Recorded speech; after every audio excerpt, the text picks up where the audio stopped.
กลัวแต่จริงๆแล้วไม่น่ากลัวครับ เพราะคนจัดน่ารัก อ่ะ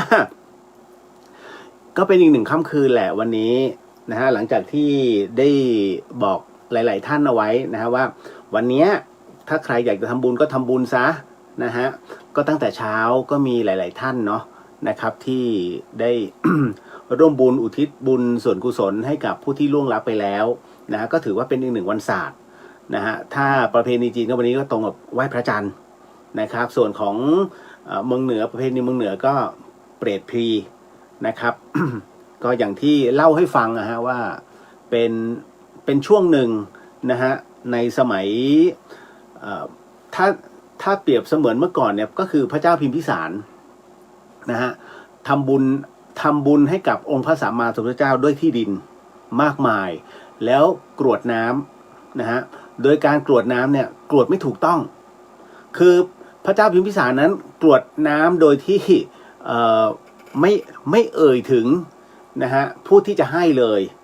เพราะฉะนั้นอานิสงส์ผลบุญนั้นจึงตกแก่พระองค์ท่านแต่เพียงผู้เดียว ก็คือตกที่พระเจ้าพิมพิสารนะฮะพระพุทธเจ้าก็เลยบอกว่าพระองค์นั้นนะทำไม่ถูกวิธีดังนั้นพระเจ้าพิมพิสารก็เลยทำใหม่โดยการที่ คราวนี้ก็ถวาย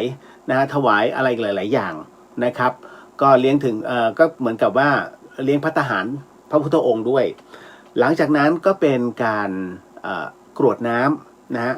โดยที่พระเจ้าพิมพิสารนั้นก็เลยคลานเข้าไปแล้วก็เอาเรียกว่าคนโทนะฮะขออนุญาตองค์พระสัมมาสัมพุทธเจ้าเนาะพระโคดมนะครับแล้วก็รดไปที่มือไปที่พระหัตถ์ของพระพุทธองค์ท่านนะครับแล้วจากนั้นน้ำก็เลยลงสู่ดินนะฮะก็คือพระแม่ธรณีแล้วคราวนี้พระเจ้าพิมพิสารนั้นก็ร่วมโมทนานะอานิสงส์ผลบุญตรงนี้เนี่ยให้ไปถึงสัพพวิญญาณไม่ว่าจะเป็นใครก็แล้วแต่ที่พระองค์ท่านเคยล่วงเกินเอาไว้หรือว่าเคยฆ่าตายเอาไว้รวมไปถึงบรรพบุรุษของพระองค์ท่านก็ขอให้ได้รับอานิสงส์ผลบุญตรงนี้ปรากฏว่าบุญนี้ถึงฮะประกอบกับอย่างที่ผมบอกนะว่าพระโมคคัลลานะพระโมคคัลลาเป็นพระที่เรียกว่ามีฤทธิ์นะเพราะฉะนั้นเนี่ยพระโมคคัลลานั้นได้เหมือนกับว่าถอดกายนะครับแล้วก็ถอดจิตไปท่องแดนนรกในขณะที่พระโมคคัลลานั้นลงสู่แดนนรกทุกขุมกำลังทรมานกันอยู่นะเพราะว่าคนบาปนะฮะพวกสัมภเวสีทั้งหลายที่เคยทำชั่วกระทำความชั่วทั้งหลายทั้งหมดทั้งมวลนั้นนะฮะกำลังรับโทษอยู่ตามขุมต่างๆปรากฏว่าอะไรต้องถามก่อนว่าอะไรที่ทำให้ดวงจิตดวงนั้นเนี่ยถึงถูกเผาผลาญและเล่าร้อนแน่นอนที่สุดมันคือไฟแล้วไฟนรกมันจะไม่เหมือนไฟธรรมดาของเราอันนี้คือมันแต่ละขุมนั้นมันมีวิธีทรมานเพราะเรื่องราวของศีลและการที่ไม่แคร์ความทุกข์ชาวบ้านนะฮะคือถ้าในเรื่องของการผิดศีลน่ะมันตั้งแต่สันชีวะนะฮะนรกขุมแรกเลยไปจนถึงขุมสุดท้ายก็คือมหาโรรุวะนะฮะแล้วจากนั้น6เป็นต้นไปจนถึงอเวจีเนี่ยตาปณะในประเภทไม่แคร์สื่อเพราะฉะนั้นนรกทั้งหมดทั้งมวลเนี่ยฮะต้อนรับคนทำชั่วมันก็เลยมีคำถามว่าเอ้าแล้วทุกคนนั้นตายไปเนี่ยตกนรกเลยเหรอต้องบอกอย่างนี้ฮะท่านท้าวพญายมราชนั้นเนี่ยท่านเป็นเทวดาและเป็นเทวดาที่รูปงามนะฮะเป็นเทวดาที่รูปงามมากและมีความเมตตาสูงทำไมจึงเป็นเช่นนั้นก็เพราะว่าใครก็ตามที่ทั้งชีวิตเนี่ยทำบุญมากกว่าทำบาปเมื่อตายลงไปเสร็จปุ๊บเนี่ยจะไปพบเจอนะฮะความหล่อความงามของท่านท้าวพญายมราชผู้มีเมตตานะฮะแต่ใครก็ตามที่ชั่วเสมอต้นเสมอปลายนะฮะชั่วไม่มีที่ติชั่วยันเงานะฮะพอตายลงเสร็จปุ๊บเนี่ยพอเหมือนกับดวงจิตมันถอดออกไปเสร็จปุ๊บเนี่ยสิ่งแรกที่เขาเจอคือความน่ากลัวของท้าวพญายมราชนะฮะทำไมจึงเป็นเช่นนั้นจริงๆแล้วร่างกายของท่านท้าวพญายมราชนั้นเป็นร่างงามอย่างที่ผมบอกแต่ด้วยอานิสงส์แห่งกรรมเขาเรียกว่าด้วยกรรมชั่วมันบดบังนะฮะดวงจิตตรงนั้นอันขุ่นมัวเนี่ยจึงเห็นอีกหนึ่งกายของท่านท้าวพญายมราชให้ดูน่ากลัว นั่นแหละฮะพวกกรรมมันบังกรรมมันหนักนั่นแหละพวกเนี้ยมันถึงไปตามขุมต่างๆดังนั้นเมื่อไฟนรกนั้นกำลังเผาไหม้ร่างกายของเหล่าเรียกว่าอมนุษย์พวกเนี้ยอยู่ก็ปรากฏว่าพระโมคคัลลาเหาะมาพอเหาะลงมาเหมือนหนังฮะเหาะผ่านตรงไหนทุกอย่างดับหมดเลยปุ๊บปุ๊บปุ๊บปุ๊บปุ๊บปุ๊บปุ๊บไปจนถึงอเวจีปกติแล้วอเวจีมหานรกนั้นไฟก็ไม่ดับนะแต่บังเอิญว่าตอนนั้นพระโมคคัลลาไปถึงพอดีไฟนรกก็มอดไอ้ที่กำลังเล่าร้อนอยู่ต้องหยุดนิ่งฮะนะฮะได้เป็นอิสระอยู่1 วันนั่นก็เป็นเพราะว่าท่านท้าวพญายมราชนะพระโมคคัลลานั้นได้บอกท่านท้าวพญายมราชบอกว่าเดี๋ยวขอวันนี้1 วันนะอาตมาขอบิณฑบาตให้เหล่าสัพพวิญญาณนะฮะให้เปรตทั้งหลายเนี่ยให้เขาได้รับอานิสงส์ผลบุญกันหน่อยนะสักวันหนึ่งนะท่านท้าวพญายมราชก็ตกลงโอเคตั้งแต่นั้นเป็นต้นมานะฮะในยมโลกได้พาสปอร์ตขึ้นมาเพื่อรับอานิสงส์ผลบุญทั้งหมดไม่ใช่เฉพาะยมโลกฮะตั้งแต่เทวดาเป็นต้นไปจตุมหาราชิกาขึ้นไปได้รับหมดเลยดังนั้นเนี่ยฮะวันนี้ถึงได้บอกว่าเป็นวันเปรตพรีนั่นเองนี่แหละครับก็คือเรื่องราวที่เท้าความให้ฟังก่อนนะฮะเพราะว่าไหนวันนี้ก็ต้องผมบอกแล้วรับปากว่าจะต้องทำเรียกว่าประกาศอโหสิกรรมให้ก็ตามนั้นก็เรียกว่าที่กล้าทำเนี่ย ไม่ใช่เลยนะครับบอกบางคนบอกเฮ้ยมึงจะเทียบเคียงตัวพี่ ไม่ใช่ครับผมไม่กล้านะฮะแต่จะบอกว่าบังเอิญว่าด้วยสัจจะเนาะนะครับจริงๆแล้วหลวงพี่เองเนี่ยท่านก็เคยบอกผมไว้ตั้งนานแล้วล่ะตั้งแต่ตอนเป็นสมณะบวชรอบแรกเนี่ยหลวงพี่ก็บอกมาลองไหมไม่เอาเพราะหลวงพี่รู้ว่าผมกล้าแล้วก็สามารถที่จะทำอย่างเงี้ยท่านบอกทั้งเมืองทำได้สบายมากผมไม่เอาเพราะว่าเรื่องจากพระอาจารย์ใหญ่ก็คือพระอาจารย์นพพรเนี่ยผมเคยสัมภาษณ์ท่านนะฮะในรายการธรรมะเลยปกติอาจารย์นพพรไม่ให้สัมภาษณ์นะไม่ให้แบบเหมือนกับตอบข้อซักถามเหมือนถามตอบนะฮะตอบถามทำไปท่านตอบทำกลับมานะฮะก็อันนี้ถูกบันทึกเอาไว้แล้วก็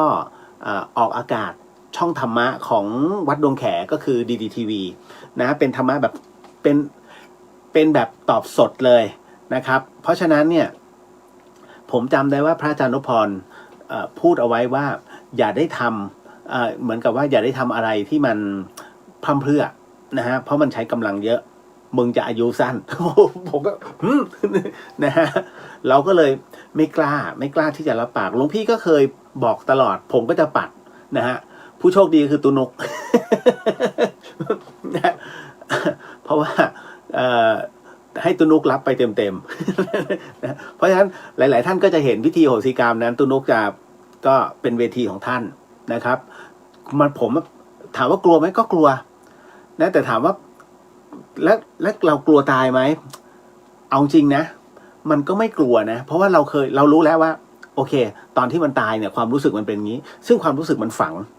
ยังไงก็ตาม Data ผมอะมันบันทึกความรู้สึกตอนตายไว้เพราะฉะนั้นผมจึง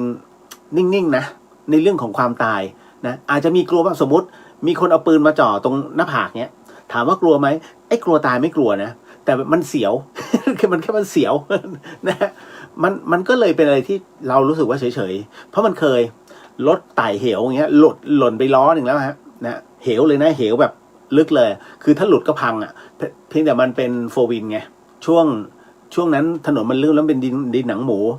จอนก็รู้เพราะว่ามันกลับรถกลางดอยพอดีแล้วตกไปล้อหนึ่ง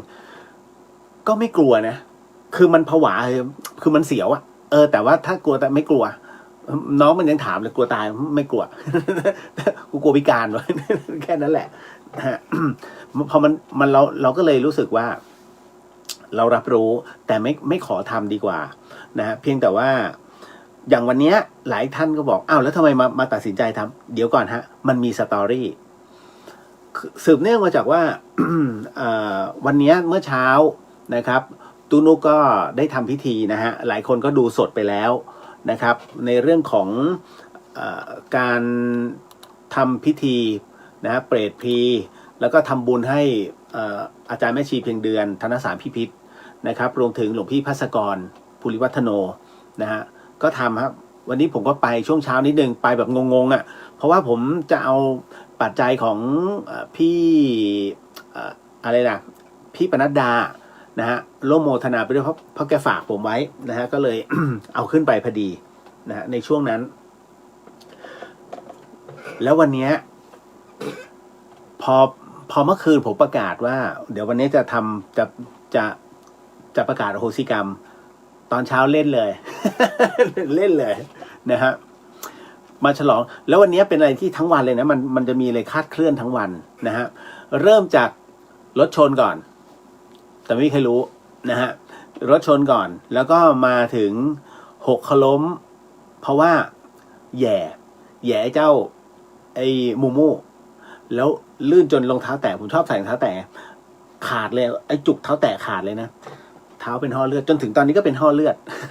นะหัวแม่เท้าเป็นห่อเลือดนะฮะแล้วก็ขับรถไปพืชสวนโลกก็โดนพวกคือขับช้าอยู่ขวาแล้วมันเหมือนกับถูกแกล้งนะพอมาทางนี้ได้มันจะมีมาเรื่อยๆแล้วก็จังหวะทุกอย่างจะไม่พอดีเราก็จะนิ่งๆเฉยๆนะฮะคือพลาดไปหมดอ่ะจนกระทั่งมาถึงช่วงเย็นนั่นแหละมานั่งสมาธิอยู่แป๊บหนึ่งทุกอย่างเริ่มดีขึ้นนะฮะแล้วก็อธิษฐาน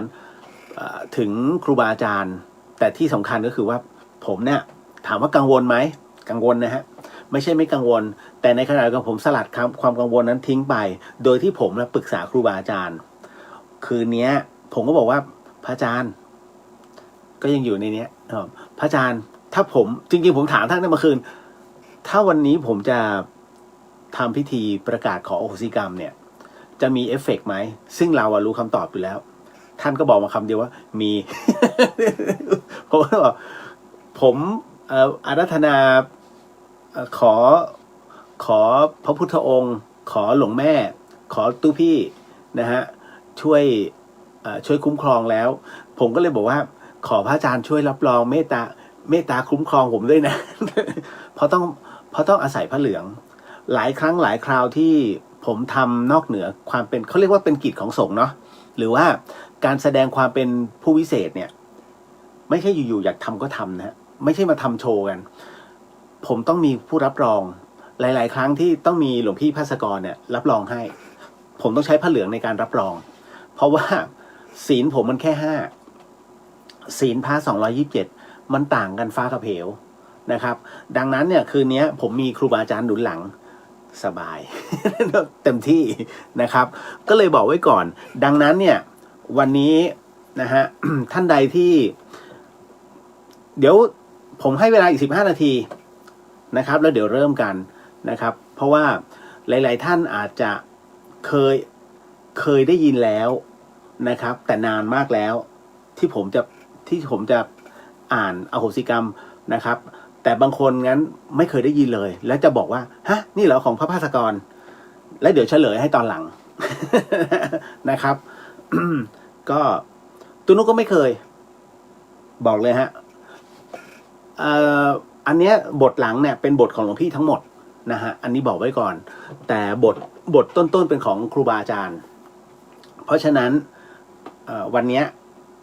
ค่อนข้างจะนานหน่อยนะฮะถ้าใครเบื่อผมไม่ว่านะครับเพราะว่ามันต้องอาศัยกำลังเยอะมากนะครับคือใครเบื่อนอนแล้วก็ผู้ที่ทุพพลภาพนะฮะหรือว่ามีความพิการทางสายตาโมทนาเอานะฮะฟังจากโสตหูนะครับแล้วก็เป็นการขออโหสิเพราะว่า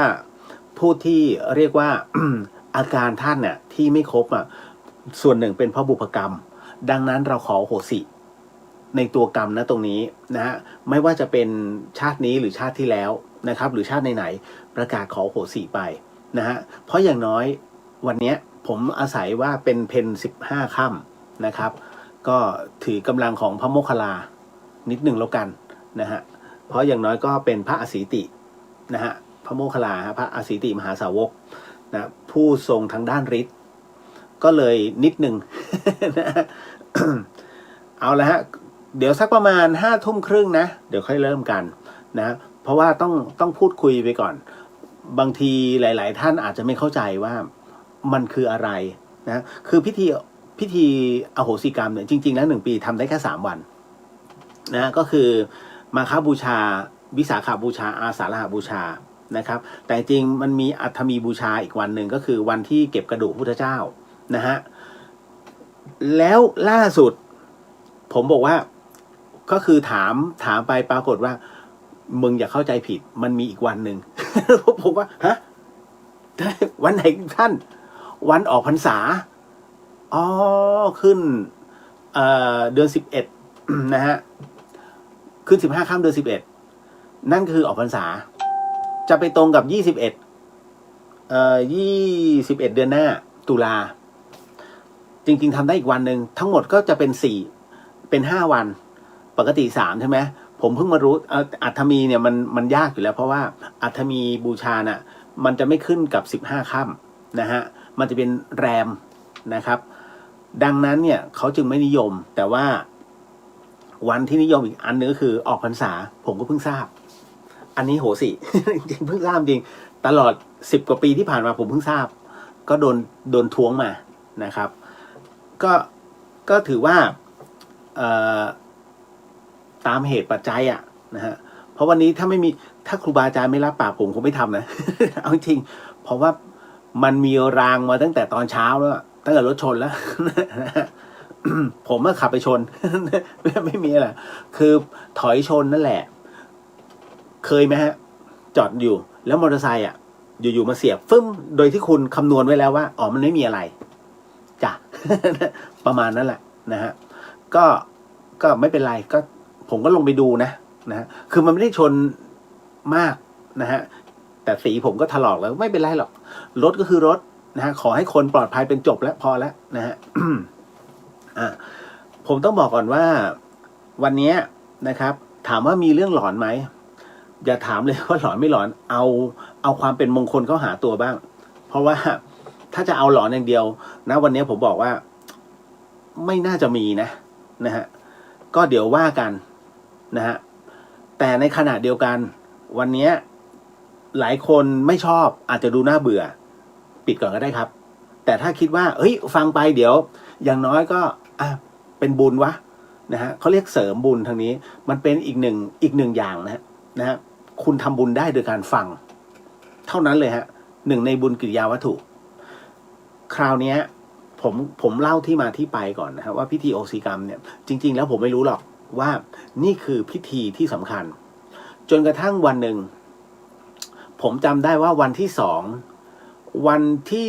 เดือนมกราคมแต่ปีจำไม่ได้ผมขับรถไปนะฮะจะไปเที่ยวดอยอ่างขางแล้วคราวนี้ผมจำได้ว่าณตรงเนี้ยสำนักอาทิตย์จวังโสหลวงพี่ภัสกรเนี่ยท่านเคยมาฝึกปรือนะฮะก็คือมาอยู่ตรงนี้อาจารย์แม่ชีเพียงเดือนก็อยู่ที่นี่อาจารย์สมบัติภูริปัญโยท่านก็เคยอยู่ที่นี่นะฮะแต่พอไปถึงเนี่ยทุกอย่างประตูเงียบปิดหมดเลยฮะแต่สิ่งหนึ่งนะผมไปตอนนั้นไปกับลูกน้อง2 คนไปอ่างขางกันนี่แหละขับรถจากกรุงเทพขึ้นมาแล้วไปยืนอยู่ตรงหน้ากุฏิหนึ่งนะฮะผมจำชื่อท่านว่าเป็นชื่อว่าพระอาจารย์นพพรผมก็เลยบอกว่าเนี่ยพระอาจารย์นพพรน่ะได้ขึ้นชื่อว่าเป็นพระดีนะเป็นพระปฏิบัติดีปฏิบัติชอบเลยนะบอกไอ้2 คนนี้เขาไม่เชื่อผมว่าแต่ไปถึงเนี่ยมันประมาณบ่าย2 กว่าเงียบเลยฮะทั้งป่าเงียบหมดเลยทั้งสำนักปฏิบัติธรรมเงียบหมดปิดประตูเพราะพระอาจารย์นพพรเวลาปิดประตูแล้วท่านจะพิจารณาธรรมท่านจะไม่รับแขกจนกระทั่ง1 ใน 2 คนที่ไปกับผมเนี่ยตกใจนะฮะคือผมเนี่ยขึ้นรถแล้วกำลังจะขับกลับแล้วปรากฏว่าตกใจฮะเพราะว่าสักครู่หนึ่งพระอาจารย์นพพรเปิดประตูออกมาแป๊มแล้วในรถผมอะดีใจกันใหญ่เลยไอ้2 คนดีใจกันใหญ่เขาก็บอกว่าพี่เลี้ยวเชื่อไหมว่าตัวเขาอะอธิษฐานไว้ว่าภายใน10 นาทีเนี่ยภายใน5 นาทีเนี้ยถ้าพระอาจารย์นะฮะเป็นพระปฏิบัติจริงขอให้เปิดประตูออกมาไม่ทันไรฮะคือแค่ผมนั่งรถปุ๊บกำลังเปิด บิดลูกบิดเสร็จปุ๊บพระอาจารย์เปิดตืดไอ้สองคนเฮ้ก็เลยได้เข้ากราบนะฮะคือตอนนั้นเป็นจังหวะฟุกหรือเปล่าไม่รู้แล้วก็ได้คุยกันนะฮะแล้วก็คือก่อนหน้านั้นผมได้ยินเสียงเป็นเสียงอะไรสักอย่างหนึ่งผมก็เลยถามพระอาจารย์เมื่อกี้ผมได้ยินเสียงนั้นเป็นพระอาจารย์สวดมนต์เหรอครับท่านบอกว่าเปล่าท่านขออโหสิกรรมนะฮะท่านขออโหสิกรรมกับทวยเทพเทวดาทั้งหมดทั้งมวลเลยแล้วท่านทำทุกวันฮะโอ้โหผมตั้งแต่นั้นคำว่าขออโหสิกรรมอยู่ในหัวแล้ว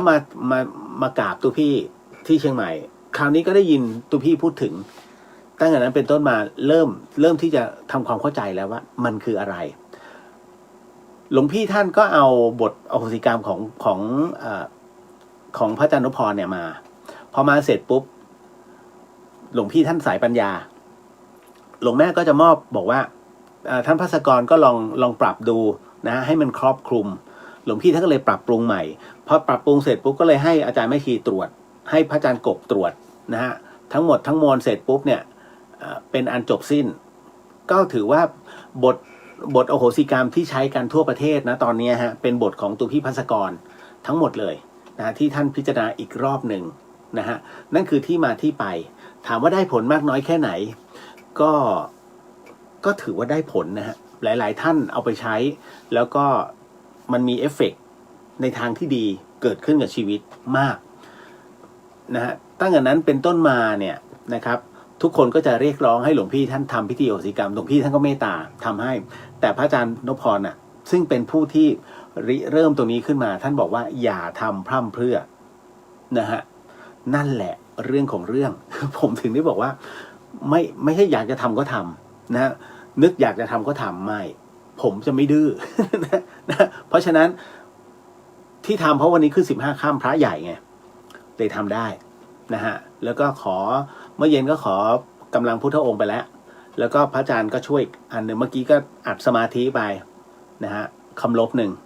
ได้แล้วเมื่อกี้เข้ารายการก็พอดีผมมีองค์พระบรมสารีริกธาตุที่สมเด็จพระสังฆราชรูปที่แล้วฮะได้ประทานให้กับธรรมสถานนะฮะในนามของหลวงพี่ภัสกรก็อยู่ตรงนี้พอดีนะก็เลยได้กราบเพราะว่า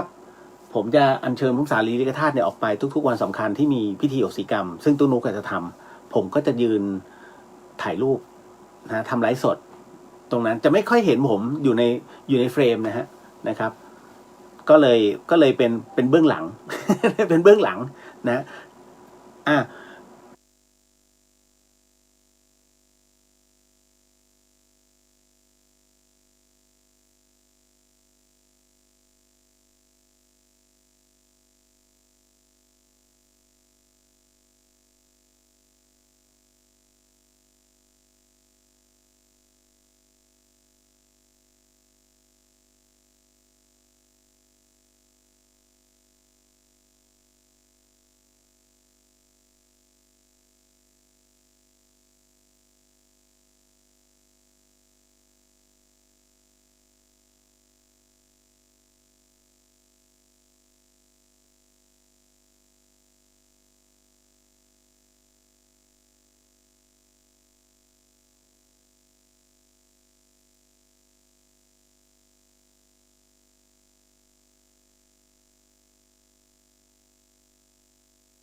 เริ่มกันนะครับในวันนี้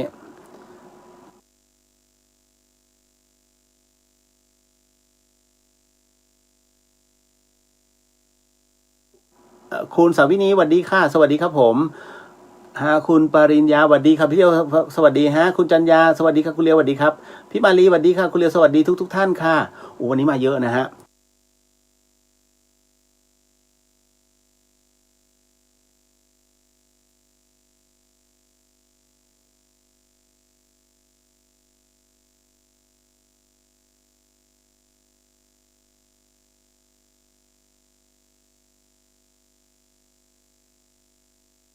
จะไม่ค่อยเห็นผมอยู่ในสาธุครับพี่ขวัญตาบอกสวัสดีค่ะน้องเรียวและกัลยาณมิตรทุกท่านแพนด้านอกรายการรายงานแพนด้าเมืองนอก รายงานตัว ค่ะ อันนี้ต้องยอมรับปฏิเสธไม่ได้เลยนะฮะคือความน่ารักค่ะ สาธุครับพี่เหมียวเหมียวสวัสดีค่ะสวัสดีครับผม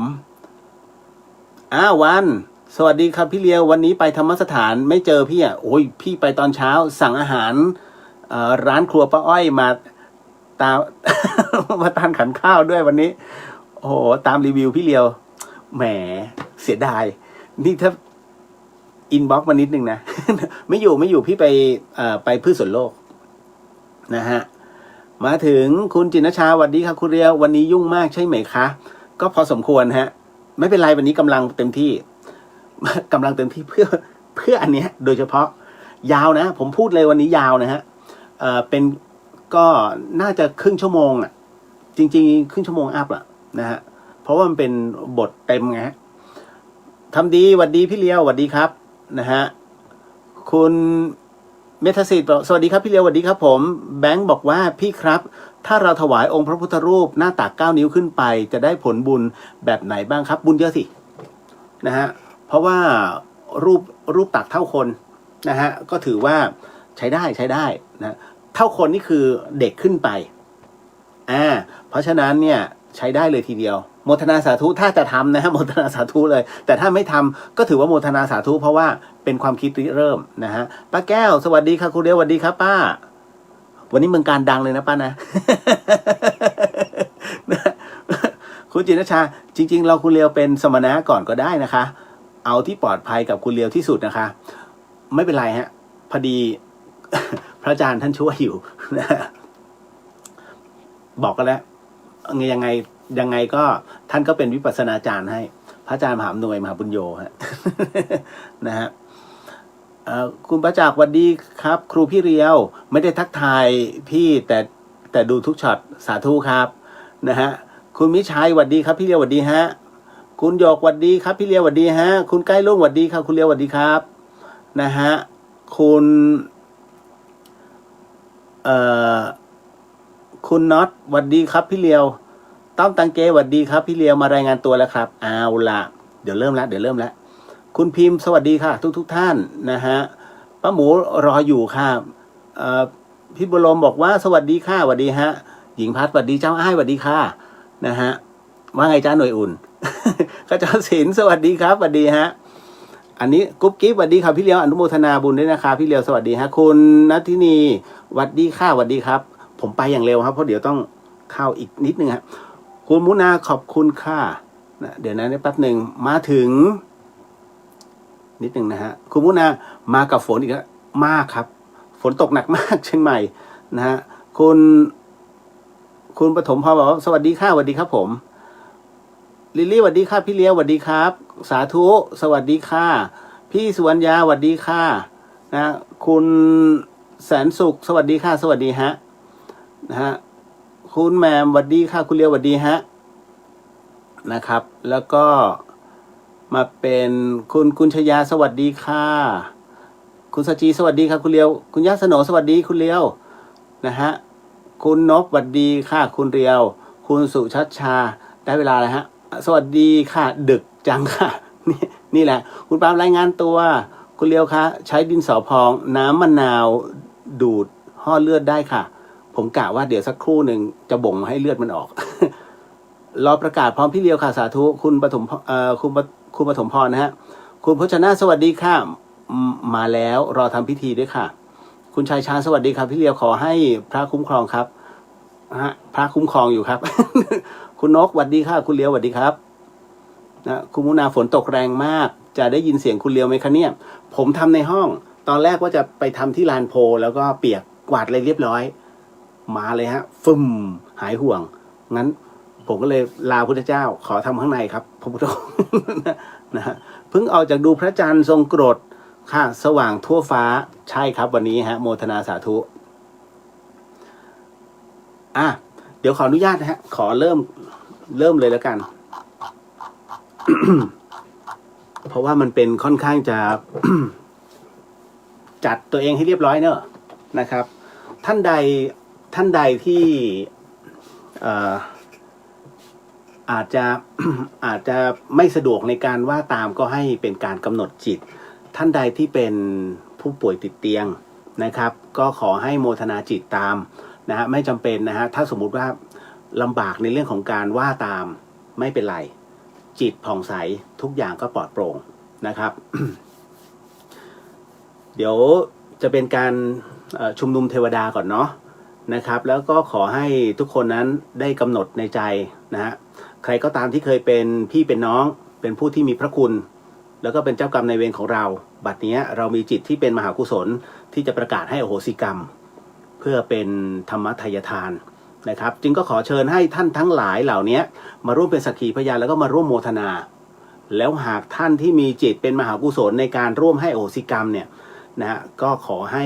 อโหสิกรรมไปพร้อมๆกับเราก็ขอเชิญด้วยนะฮะเอานะฮะเดี๋ยวให้กำหนดจิตตามนะครับ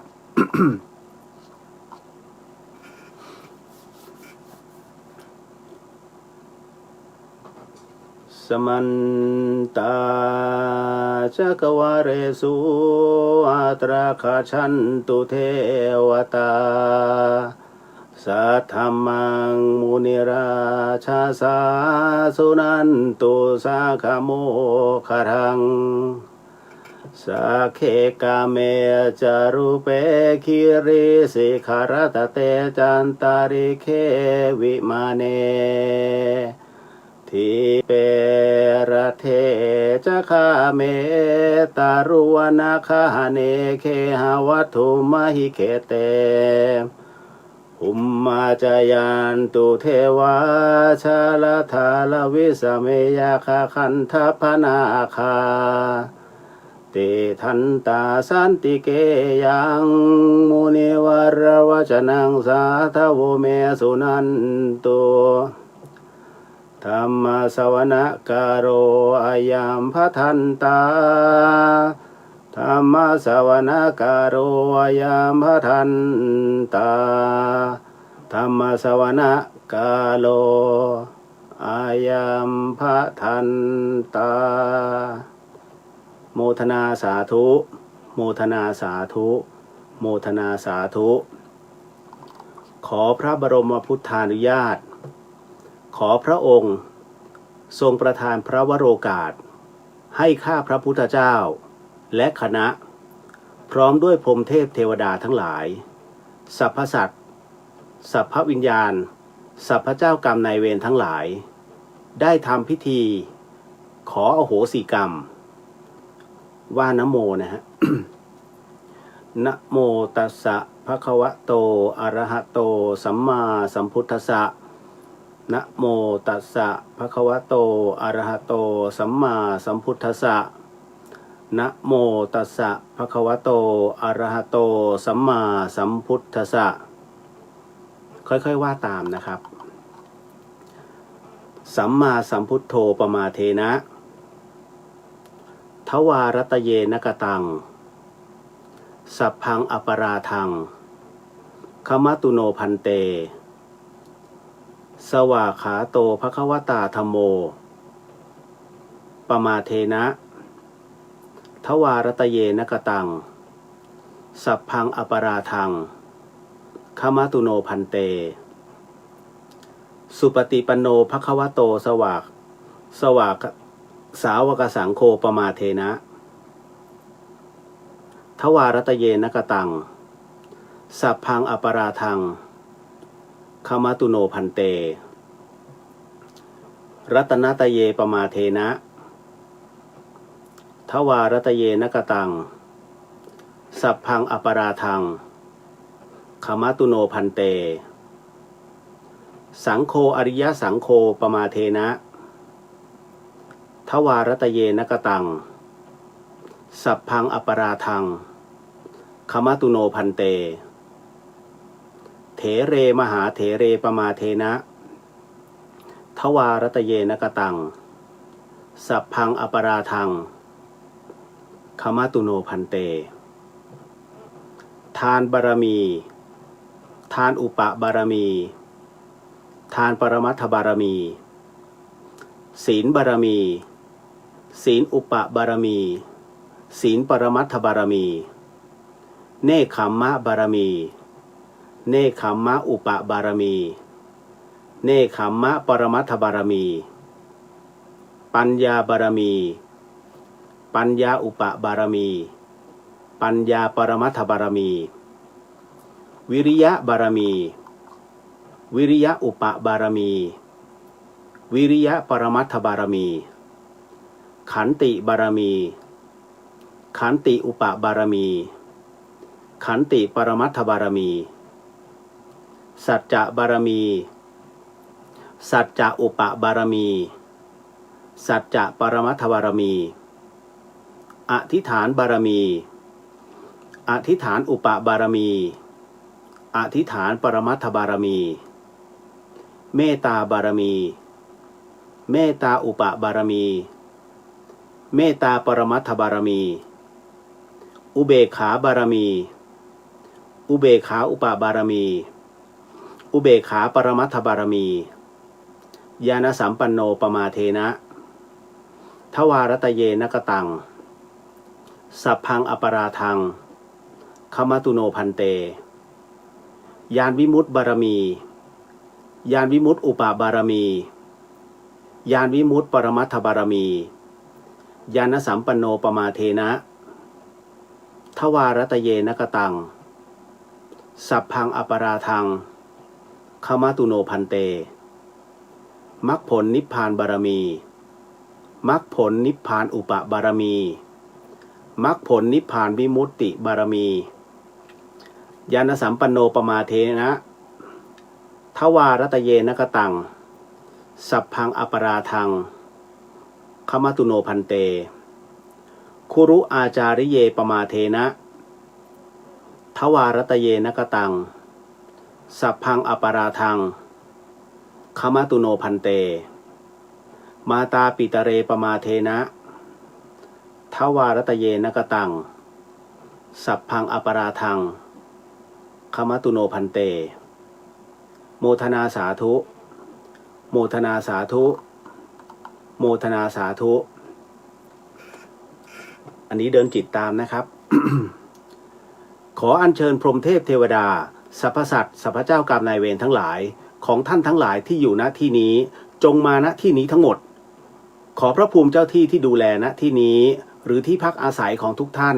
ที่ได้ชมได้ยินได้ฟังอยู่ช่วยเปิดทางด้วย ขอท่านท้าวพญายมราชท่านท้าวจตุท่านท้าวเวสสุวรรณขอเมตตามาดูแลความเรียบร้อยขออย่าให้ใครมากลั่นแกล้งขัดขวางเมื่อมาถึงแล้วที่เป็นสัตว์ขอให้เป็นคนที่เป็นสัตว์ขอให้เป็นคนที่เป็นสัตว์ขอให้เป็นคนที่เป็นคนแล้วขอให้เป็นคนโดยสมบูรณ์บริบูรณ์ที่เป็นคนแล้วขอให้เป็นคนโดยสมบูรณ์บริบูรณ์ที่เป็นคนแล้วขอให้เป็นคนโดยสมบูรณ์บริบูรณ์ด้วยแขนขาตาหูจมูกปากลิ้นกายใจอวัยวะอาการ32ครบถ้วนด้วยแขนขาตาหูจมูกปากลิ้นกายใจอวัยวะอาการ32ครบถ้วนด้วยแขนขาตาหูจมูกปากลิ้นกายใจอวัยวะอาการ32ครบถ้วนขอให้หายจากทุกขเวทนาขอให้หายจากทุกขเวทนาขอให้หายจากทุกขเวทนาข้าพเจ้าขอแผ่ความดีให้ข้าพเจ้าขอแผ่ความดีให้ข้าพเจ้าขอแผ่ความดีให้ขอให้พูดได้ขอให้พูดได้ขอให้พูดได้ขอให้พูดภาษาไทยขอให้พูดภาษาไทยขอให้พูดภาษาไทยขอให้ฟังภาษาไทยรู้เรื่องขอให้ฟังภาษาไทยรู้เรื่องขอให้ฟังภาษาไทยรู้เรื่องขอให้สมาทานศีล5ได้ขอให้สมาทานศีล5ได้ขอให้สมาทานศีล5ได้บัดนี้ท่านทั้งหลายไม่ได้ทำกรรมชั่วอยู่จึงสมาทานศีล5ได้บัดนี้ท่านทั้งหลายไม่ได้ทำกรรมชั่วอยู่จึงสมาทานศีล5ได้บัดนี้ท่านทั้งหลายไม่ได้ทำกรรมชั่วอยู่จึงสมาทานศีล5ได้ขอให้ทุกท่านนะครับสมาทานศีล5ว่าตามข้าพเจ้า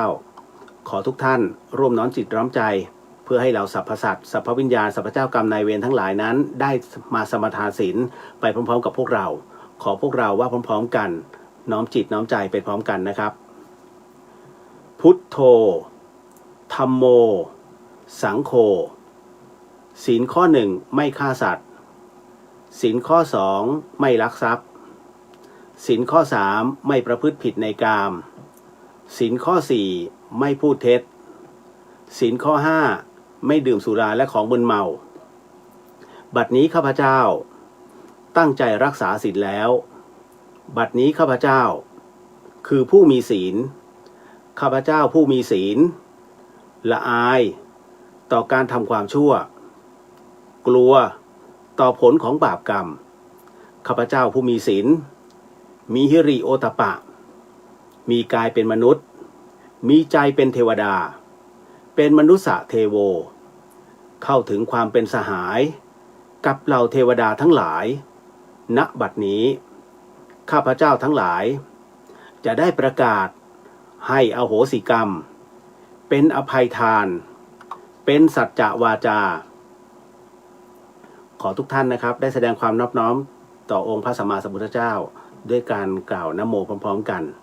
หรือไม่ก็กำหนดจิตตามนะครับนะโมตัสสะภะคะวะโตอะระหะโตสัมมาสัมพุทธัสสะนะโมตัสสะภะคะวะโตอะระหะโตสัมมาสัมพุทธัสสะ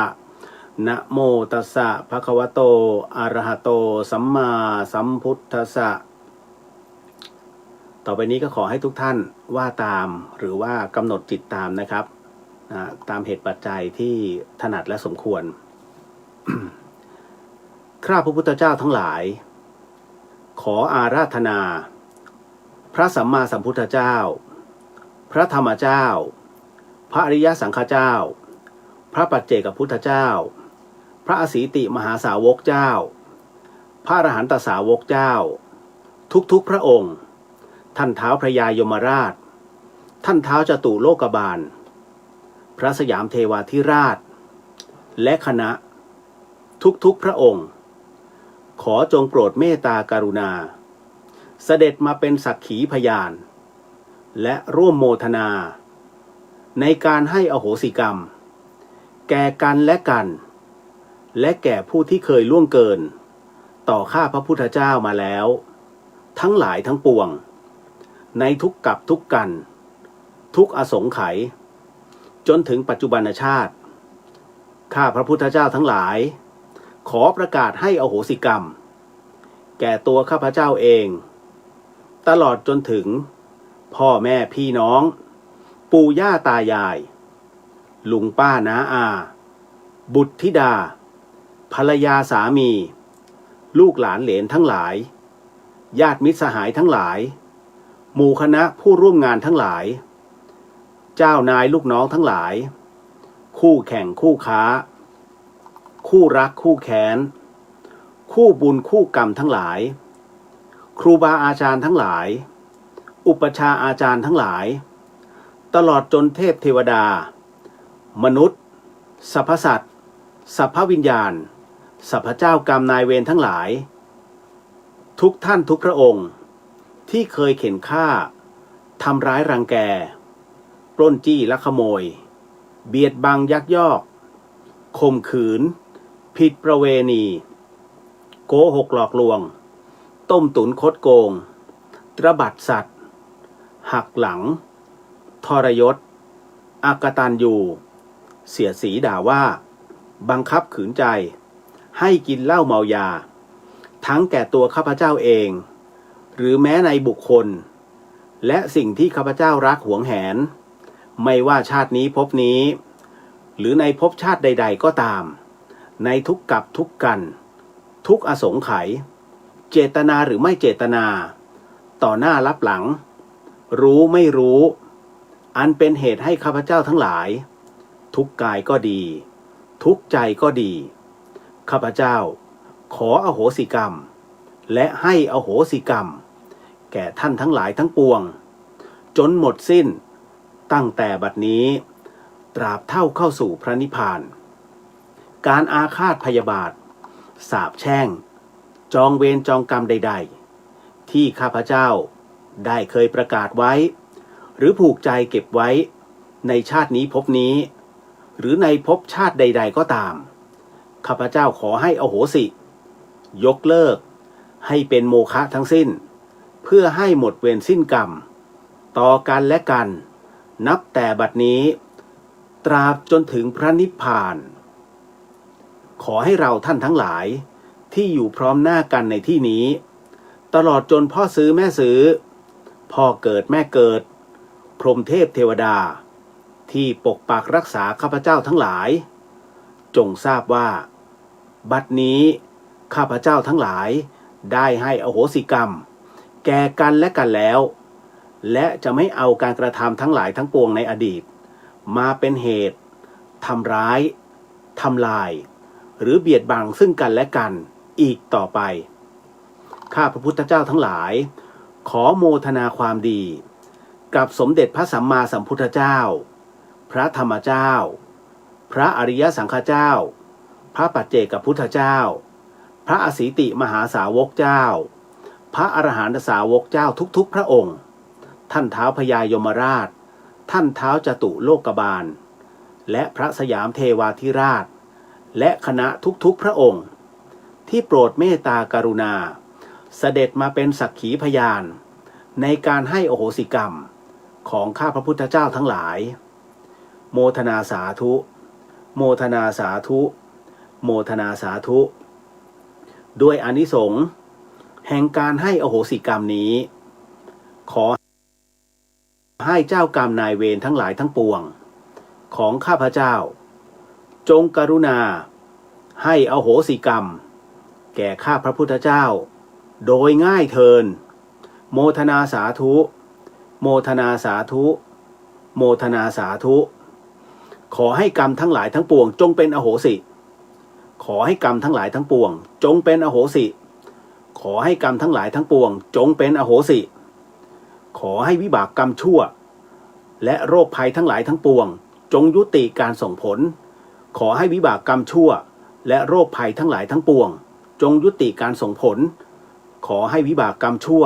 และโรคภัยทั้งหลายทั้งปวงจงยุติการส่งผลขอให้วิบากกรรมดีทั้งหลายทั้งปวงจงส่งผลสำเร็จขอให้วิบากกรรมดีทั้งหลายทั้งปวงจงส่งผลสำเร็จขอให้วิบากกรรมดีทั้งหลายทั้งปวงจงส่งผลสำเร็จโมทนาสาธุโมทนาสาธุโมทนาสาธุขอให้ข้าพเจ้าพร้อมด้วยพรหมเทพเทวดาสรรพสัตว์สรรพวิญญาณสรรพเจ้ากรรมนายเวรทั้งหลายทั้งปวงจงสำเร็จมรรคผลนิพพานในชาติปัจจุบันโดยเร็วพลันเทินให้อโหสิให้อโหสิให้อโหสิขออโหสิขออโหสิขออโหสิให้อโหสิให้อโหสิให้อโหสิขออโหสิขออโหสิขออโหสิให้อโหสิให้อโหสิให้อโหสิสาธุสาธุสาธุก็ต้องขออนุญาตนะฮะหลวงพี่มักจะถามเสมอว่าเต็มใจไหมฮะนะฮะเต็มใจเนี่ยถามตัวจิตของตัวเองก่อนว่าเต็มใจเนี่ยสุดหัวใจไหมฮะนะฮะถ้าสุดหัวใจแล้วถ้าใครอยู่ใกล้ๆกันให้หันไปแล้วก็ขอโมทนาขออโหสินะฮะอย่างผมเนี่ยขออโหสิทุกท่านด้วยนะฮะขออโหสิแล้วให้อโหสิทุกท่านด้วยฮะอันไหนที่เคยล่วงเกินก็ต้องขออโหสินะครับทั้งหมดทั้งปวงทวยเทพเทวดาเช่นกันฮะรวมถึงสรรพวิญญาณอะไรที่เคยล่วงเกินขออโหสิครับขออโหสินะฮะและให้อโหสิฮะให้อโหสิสาธุสาธุสาธุโล่ง ชุดใหญ่ เคยได้ยินใช่ไหมฮะในช่วงแรกนั้นจะเป็นการขอเข้ามานะฮะพระรัตนตรัยนะครับรวมถึงครูบาอาจารย์รวมถึงผู้มีพระคุณนะครับรวมถึงทุกชั้นภพนะฮะทั้งหมดทั้งมวลเราก็ขออโหสิก่อนนะครับแล้วจากนั้นเนี่ยจึงมาเข้าสู่ในเรื่องของการที่เราเคยกระทำอะไรไว้เคยรังแกใครไว้หรือว่าเขารังแกเรามีการผูกใจเจ็บข้ามภพข้ามชาติตรงนี้นี่เองนะฮะมันเหมือนกับว่าเราคลายเนื้อมันออกนะฮะโอ้โชคดีมากไม่ข้ามคืน ยังอยู่ในเวลา นะฮะ ก็ให้อโหสินะครับทุกท่านให้อโหสินะครับ นะฮะก็ จะมีอีกครั้งหนึ่งก็ต่อเมื่อผมจะมีผ้าเหลืองคุ้มนะฮะขอบพระคุณนะฮะสาธุพระอาจารย์อำนวยที่เมตตานะฮะโมทนาสาธุสบาย นะคือถ้ามีผ้าเหลืองรับรองเนี่ยยังไงผมก็ทำได้ นะฮะถ้าไม่มีเนี่ยมันจะนะฮะก็เข้าใจอยู่ เราก็จะรับรู้ว่าเวลาดึงเจ้ากรรมในเวรของเขามาเนี่ยนะฮะมันจะประมาณไหนนะครับ แล้วอย่างหนึ่งโชคดีตรงที่ว่าก็ได้อธิษฐานถึงพระโมคคัลลาด้วยฮะเพราะว่าท่านอยู่ในฝ่ายฤทธิ์ดังนั้นเวลาดึงเจ้ากรรมในเวรไปเนี่ยท่านก็ส่งขึ้น นะฮะถ้าไม่มีส่งลงอยู่แล้วนะฮะ ก็ถือว่าได้อีกหนึ่งกำลังของพระโมคคัลลาไป นะฮะเฮ้ยตอนแรกเสียวนะเพราะว่าท่านก็บอกว่ามันจะมีผลนะฮะทำอะไรก็ให้มันนึกหน่อยแล้วผมเป็นคนที่ผมจะเหมือนหลวงพี่ถ้าบอกทำคือทำต่อให้ตายก็ต้องทำแต่คราวนี้เซฟหน่อย บอกเฮ้ย มันยังมีนิดนึงก็เลยขอพระอาจารย์ท่านช่วยนิดนึงแค่นั้นนะฮะพระอาจารย์มหาอำนวยเนี่ยท่านก็เป็น1 ใน 5นะครับที่เป็นลูกศิษย์ของหลวงแม่นะก็คืออาจารย์แม่ชีเพียงเดือนจะมีพระอาจารย์เสน่ห์พระอาจารย์ธรรมพระอาจารย์อำนวยพระอาจารย์กบอาจารย์บุญชูตอนนี้เป็นคารวะไปแล้วเป็นหนานบุญชูก็ตุพี่พัสกร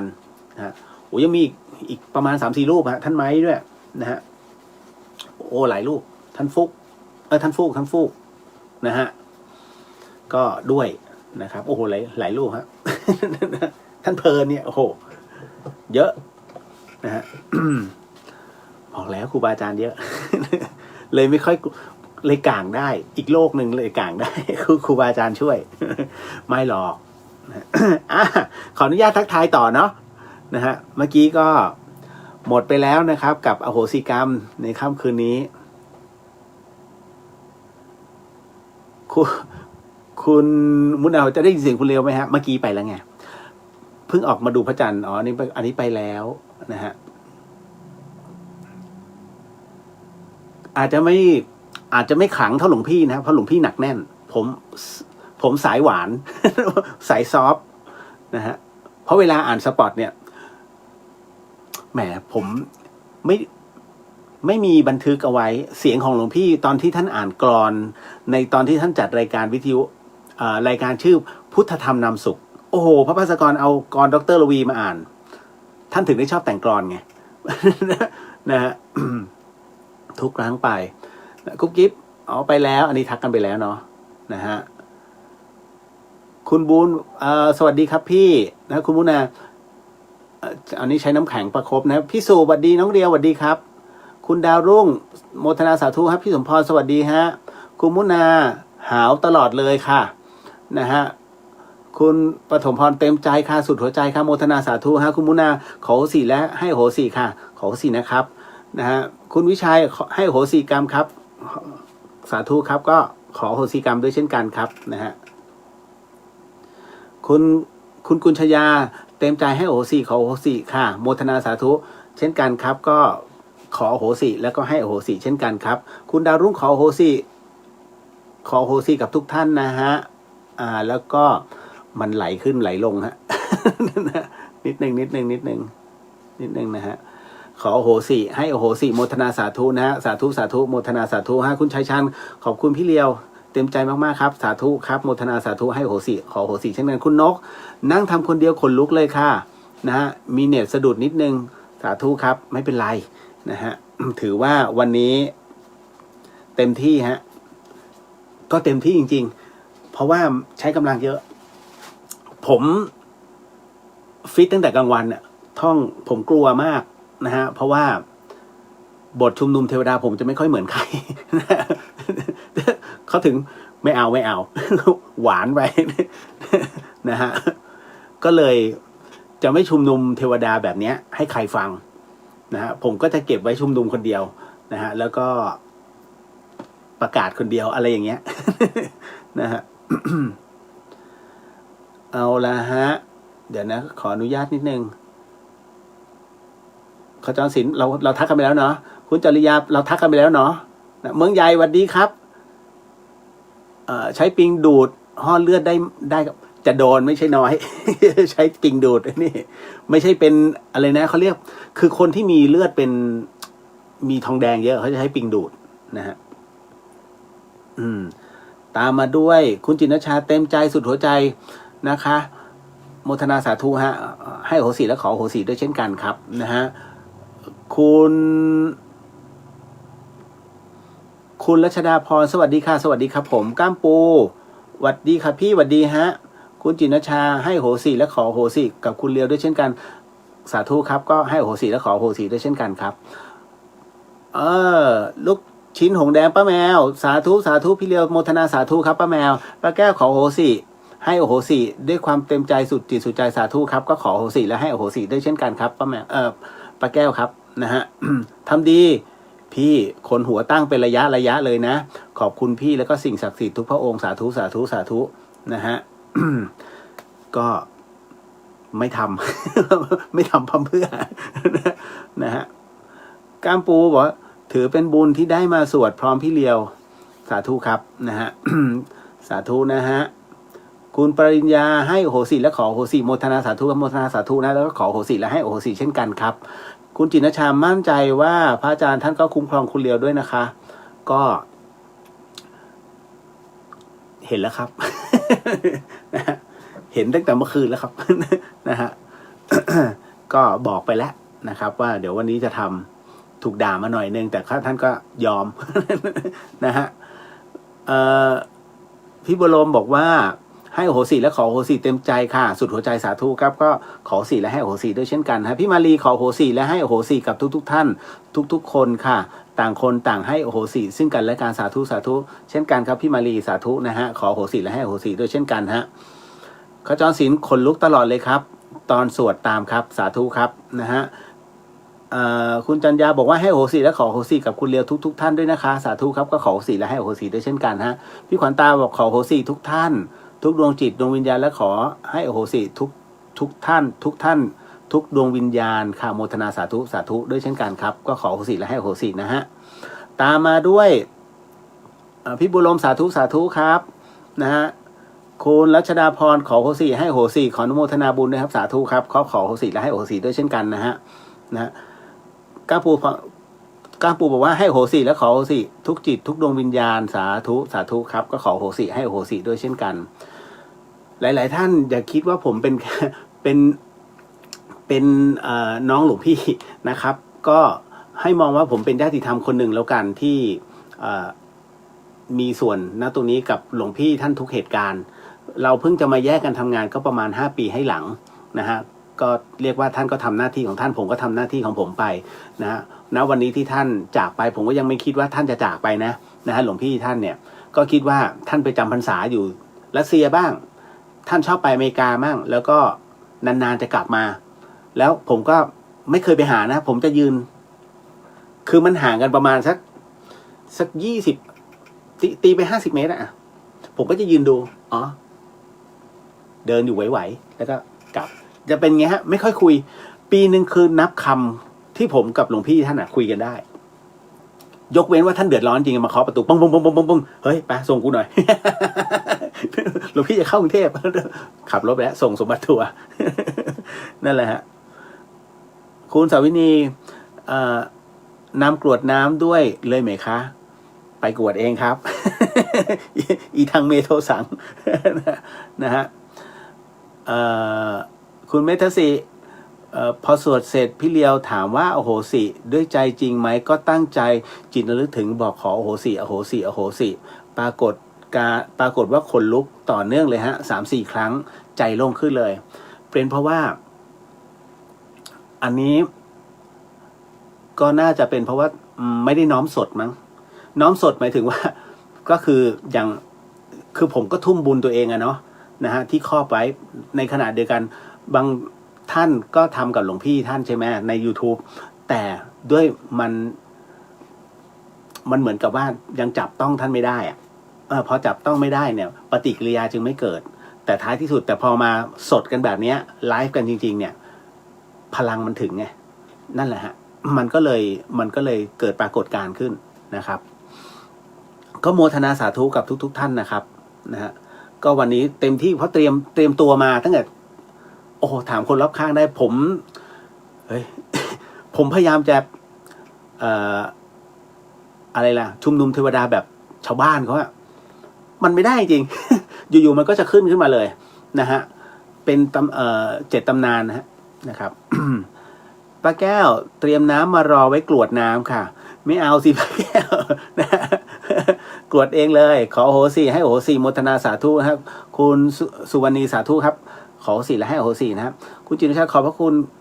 ขอบคุณนะคะที่ทำให้ซาบซึ้งใจค่ะมันเต็มที่ครับวันนี้ ต้อมบอกว่าโมทนาสาธุขอโหสิให้โหสิครับพี่เลียวทำแล้วโล่งใจมากๆครับตอนเข้าพิธีก็ขนลุกเป็นพักๆสาธุสาธุโมทนาสาธุนะฮะให้โหสิและขอโหสิด้วยเช่นกันนะฮะคุณเจงสวัสดีค่ะขอบคุณค่ะโมทนาบุญฮะหญิงพัดบอกว่าสวดพร้อมกับน้องแพรวออกไปกรวดน้ำกันเรียบร้อยแล้วเจ้าโอ้สาธุสาธุเนาะ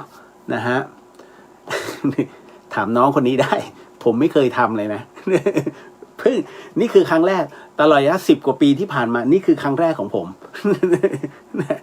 หญิงพัดเขาจะเข้าพิธีกับหลวงพี่แล้วก็หลวงพี่นุกตลอดจะไม่เคยกับผมนี่คือครั้งแรกนะฮะพร้อมกับทุกท่านเลยนะครับแล้วผมเชื่อมั่นว่าอีกหลายร้อยคนที่ฟังทางออกอากาศด้วยก็ทำไปพร้อมๆกันคือพลังมันจะถึงกันนะฮะถ้าไลฟ์นะฮะแต่ถ้าสมมุติแบบเป็นแห้งเนี่ยอย่างพวกนี้ไปดูเนี่ยลดลงดีไม่ดีนิ่ง นิ่งนะฮะคุณเมธสิทธิ์ขอบคุณพี่เลียวมากๆขอโหสิให้โหสิสาธุสาธุเช่นกันครับขอโหสิและให้โหสินะครับคุณก้อยสวัสดีครับพี่สวัสดีครับผมเมืองใหญ่นะพี่ขวัญตาดีใจได้ร่วมด้วยค่ะนั่งอยู่คนเดียวในรถขอโหสิน้องเดียวทุกท่านและให้โหสิสาธุสาธุให้ขอโหสิและให้โหสิด้วยเช่นกันครับนะฮะคุณพิมพ์บอกว่าเตรียมน้ำมากรวดเหมือนกันค่ะกรวดเลย นะ ไม่เคยได้ยินทำนองชุมนุมเทวดาบทนี้ค่ะไพเราะค่ะสาธุครับ ผมถูกห้าม นะฮะ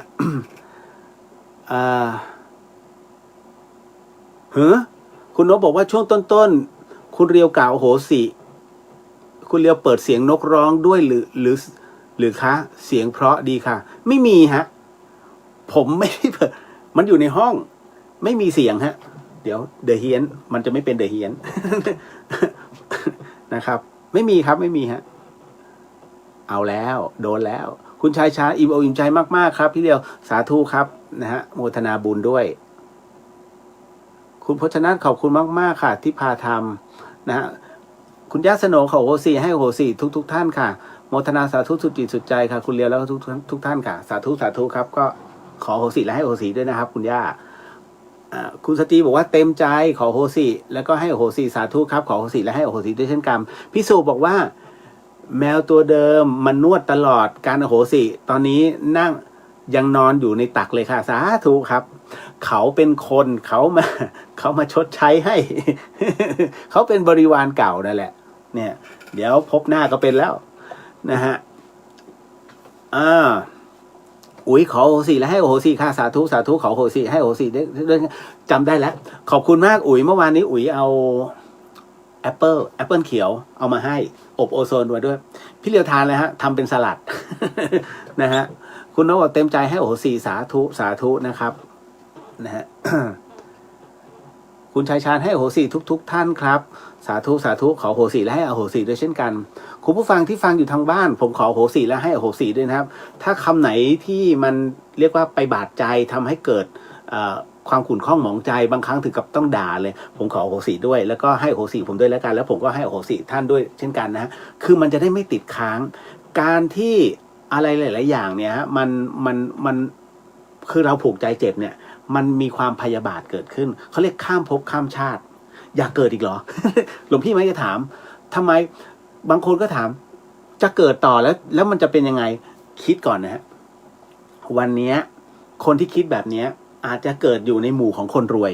คนที่มั่งมีแต่คุณเลือกเกิดไม่ได้นะจำคำนี้ได้ไหมจำคำนี้ใช่ไหมจำได้ใช่ไหมฮะเลือกเกิดไม่ได้แต่เลือกที่จะเป็นได้อันนั้นหมายถึงว่า เกิดมาเนี่ยไม่รู้หรอกเกิดตรงไหน แต่เมื่อโตขึ้นมาแล้วเราเลือกที่จะเป็นได้ไงแต่ครั้งเนี้ยคนที่เคยคิดแบบเนี้ยเขาเกิดในที่ที่สบายแต่คนที่เกิดจากความลำบากเนี่ยเขาจะไม่คิดแบบนี้โอ้อย่าเกิดเลยฉันไม่ขอเกิดเพราะฉะนั้นการขอไม่เกิดหมายถึงว่าศูนย์แล้วนิ่งนะฮะนั่นคือนิพพานความว่างกลายเป็นความว่างไปแล้วนะฮะเพราะฉะนั้นเนี่ยถ้าไม่กลับมาเกิดได้จะดีที่สุดคือมันเหมือนเสี่ยงอะ เสี่ยงอะแล้วภาวะเศรษฐกิจแบบนี้เอาอะ นะฮะ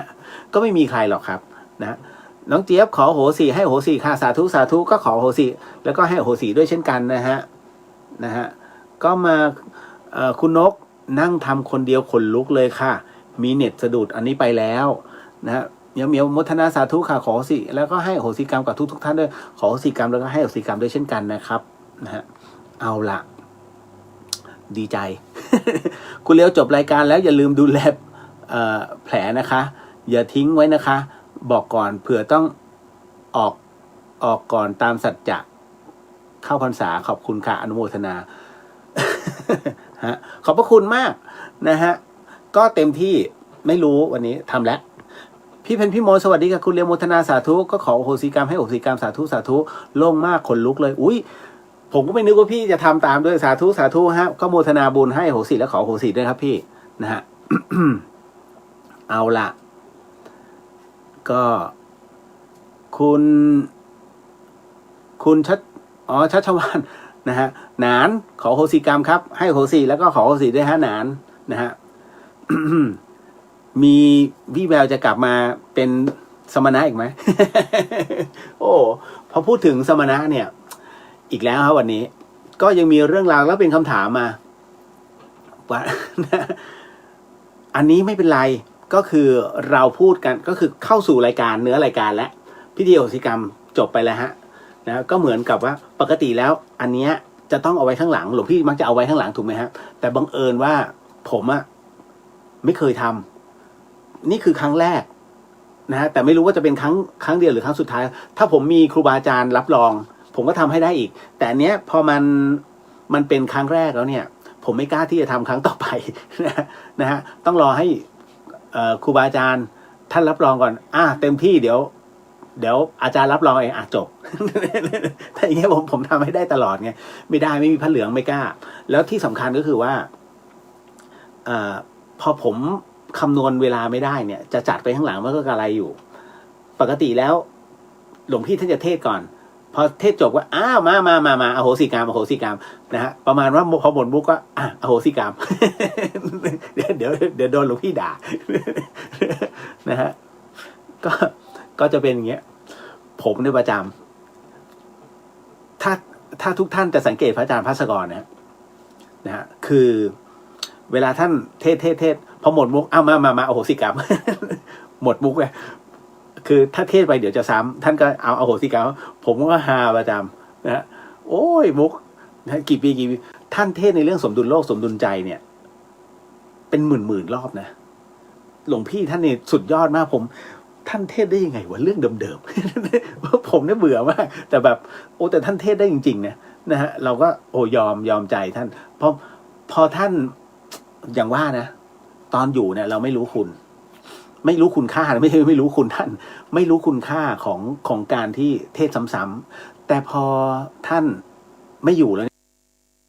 เนี่ยอย่างผมเอา31ภพภูมิเนี่ยมานั่งแล้วก็มาแกะมาดูมาอ่านโอ้โหผมถึงบอกหลวงพี่ภัสกรนี้เลยเพราะผมไม่เคยไงคือฟังได้รู้เข้าใจแต่พอมาแกะทุกตัวหนังสือทุกคำพูดของท่านซึ้งเลยเพราะว่ามันเป็นอะไรที่ท่านละเอียดมากๆฮะแล้วทำให้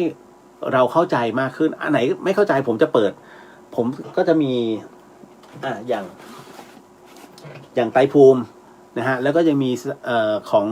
ฉบับพระยาลิไทยนะฮะแล้วก็ยังมีอีก3 เล่มขณะนี้เอามาเปิดดูก่อนว่าใช่อันนี้ของพระอาจารย์ภัสกรนะฮะก็ถือว่าเป็นมรดกตกทอดมา นะฮะก็เลยนำตรงเนี้ยนะเอามา ถึงได้บอกโอ้สุดยอดหลวงพี่ท่าน อ่ะเอาไว้เมื่อมีโอกาสเนาะแล้วค่อยมาอโหสิกรรมกันอีกรอบหนึ่งอันไหนอะไรเอ่ยสบายใจมากนะฮะเดี๋ยวนะครับคือวันนี้ก็มีอะไรหลายๆอย่างอ่ะ เชียงใหม่ดังอีกแล้วอ๋อพี่สุสบายใจมากขอบพระคุณน้องเลียวมากๆขอโหสิให้โหสิค่ะสาธุครับ คุณพิมพ์บอกว่าเริ่มเลยครับพี่เริ่มอะไรฮะ เดี๋ยวนะ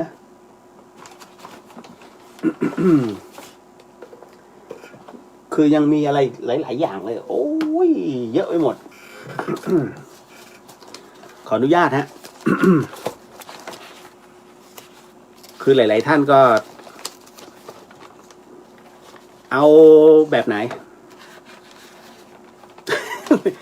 อะไรเหรออะไรแบบไหน เอากรวดน้ำเนาะสาธุสาธุสาธุ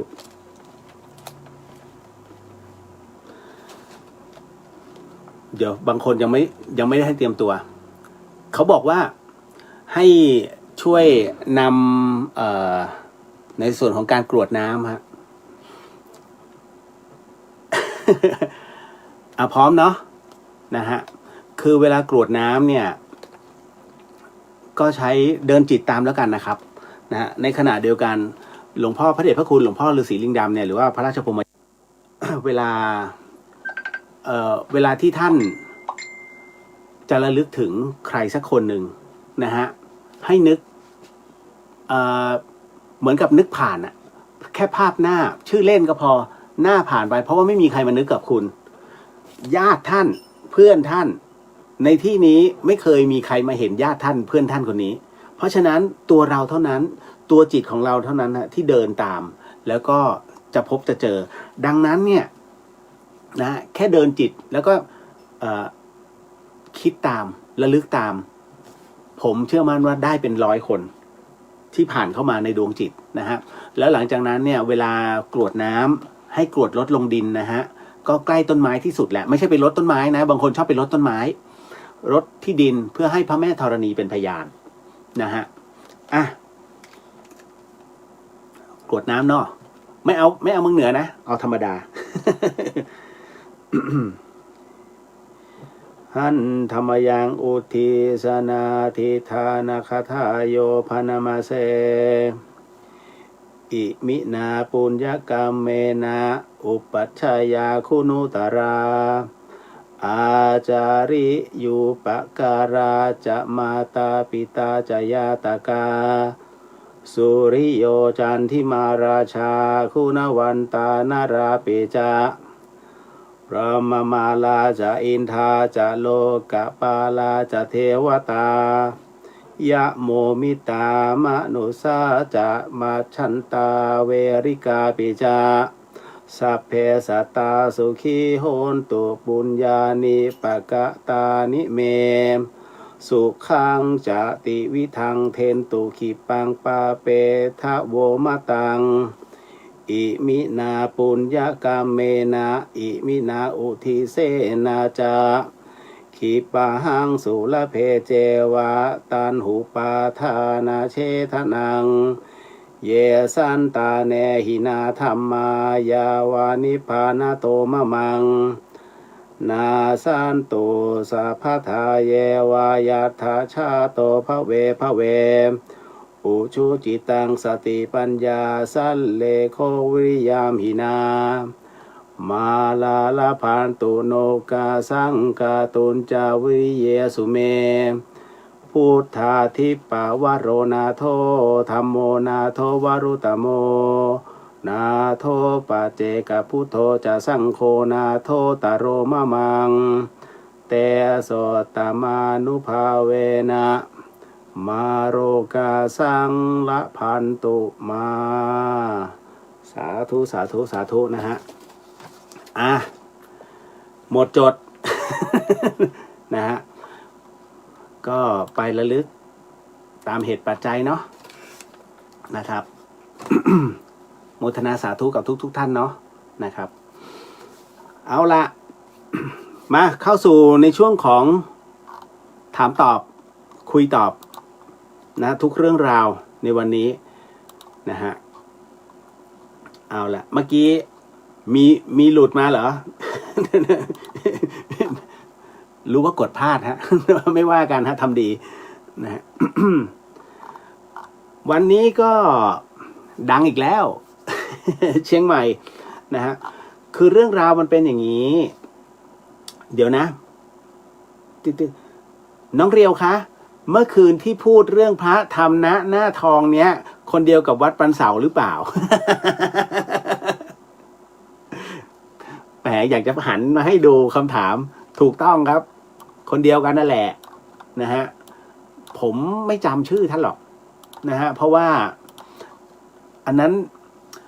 คือผมอะนึกในใจกะว่าจะขี่ไปหาพระอาจารย์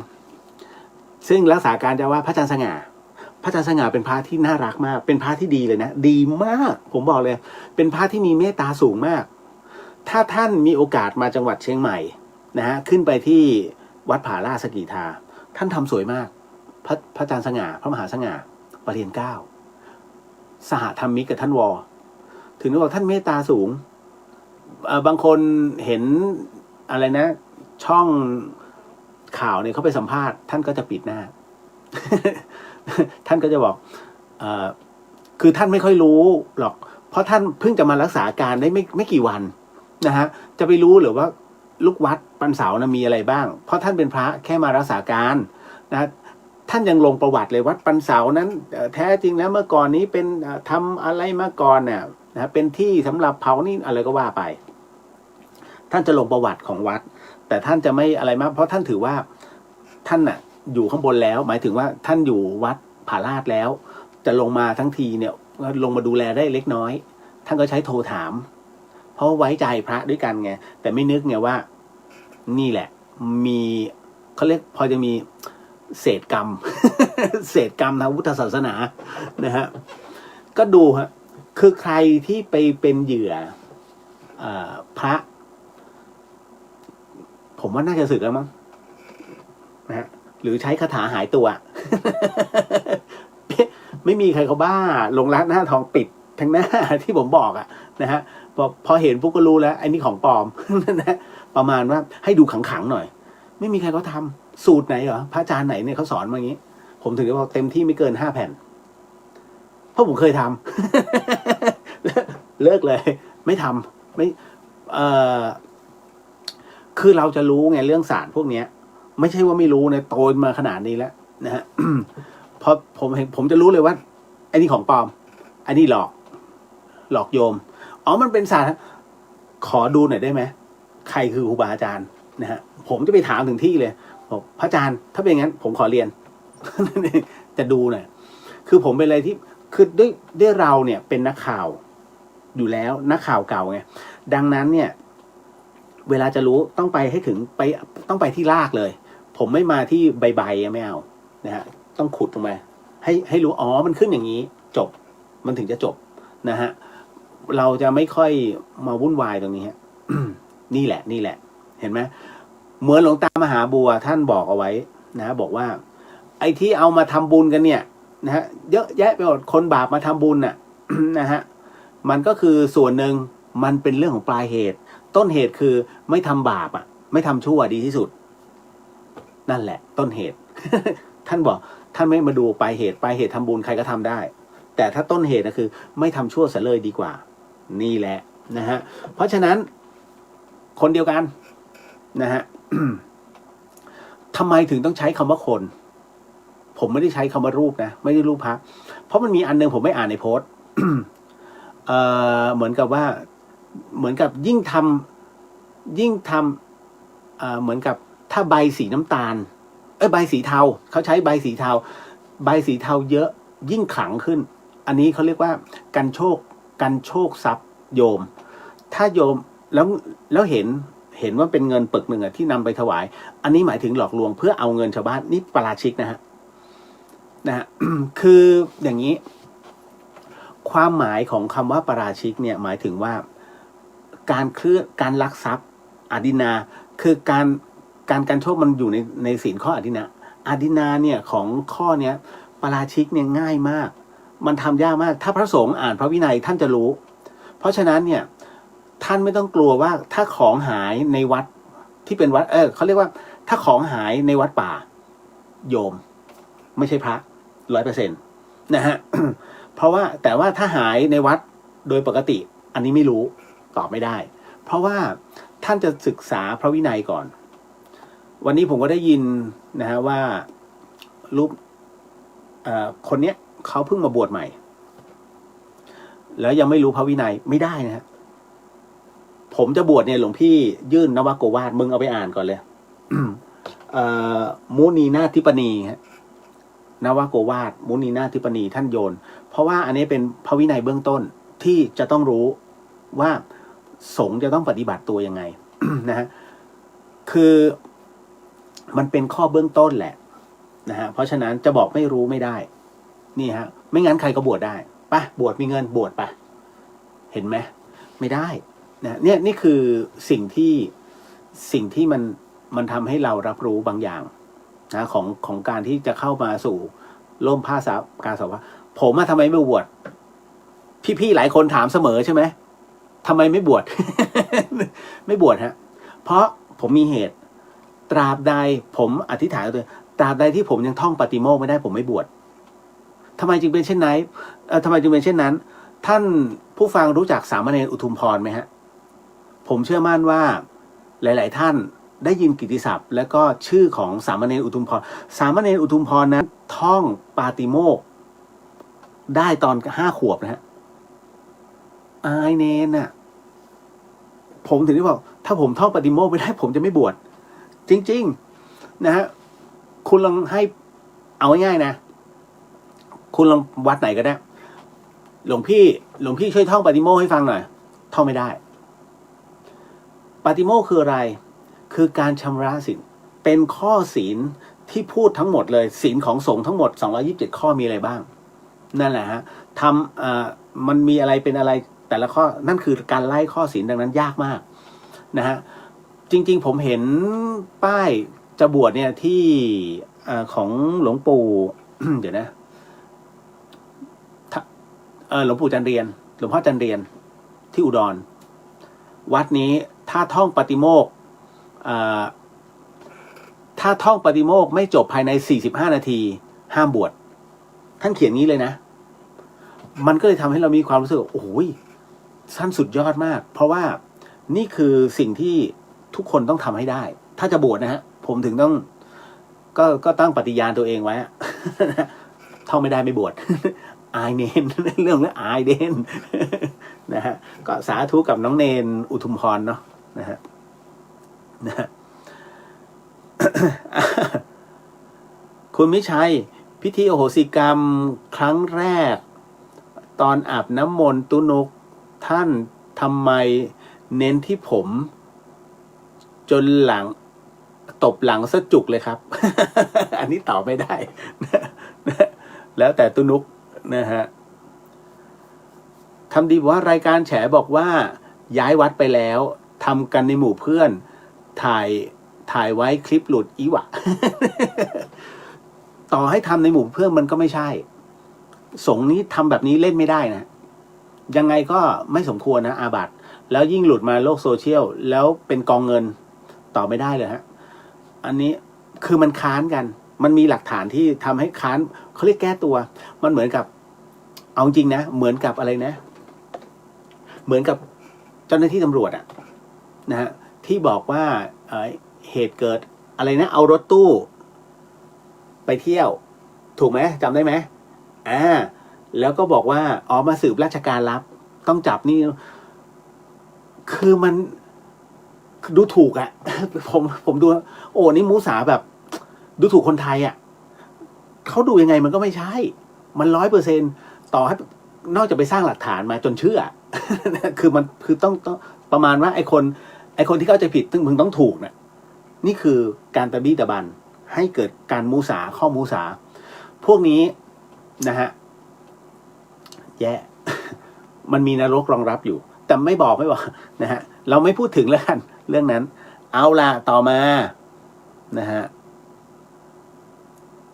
ทำดีบอกกดพลาดครับพี่ เข้าใจนะฮะก็มาพี่มารีบอกว่าตัวพี่เองเนี่ยในช่วงชีวิตที่ผ่านมา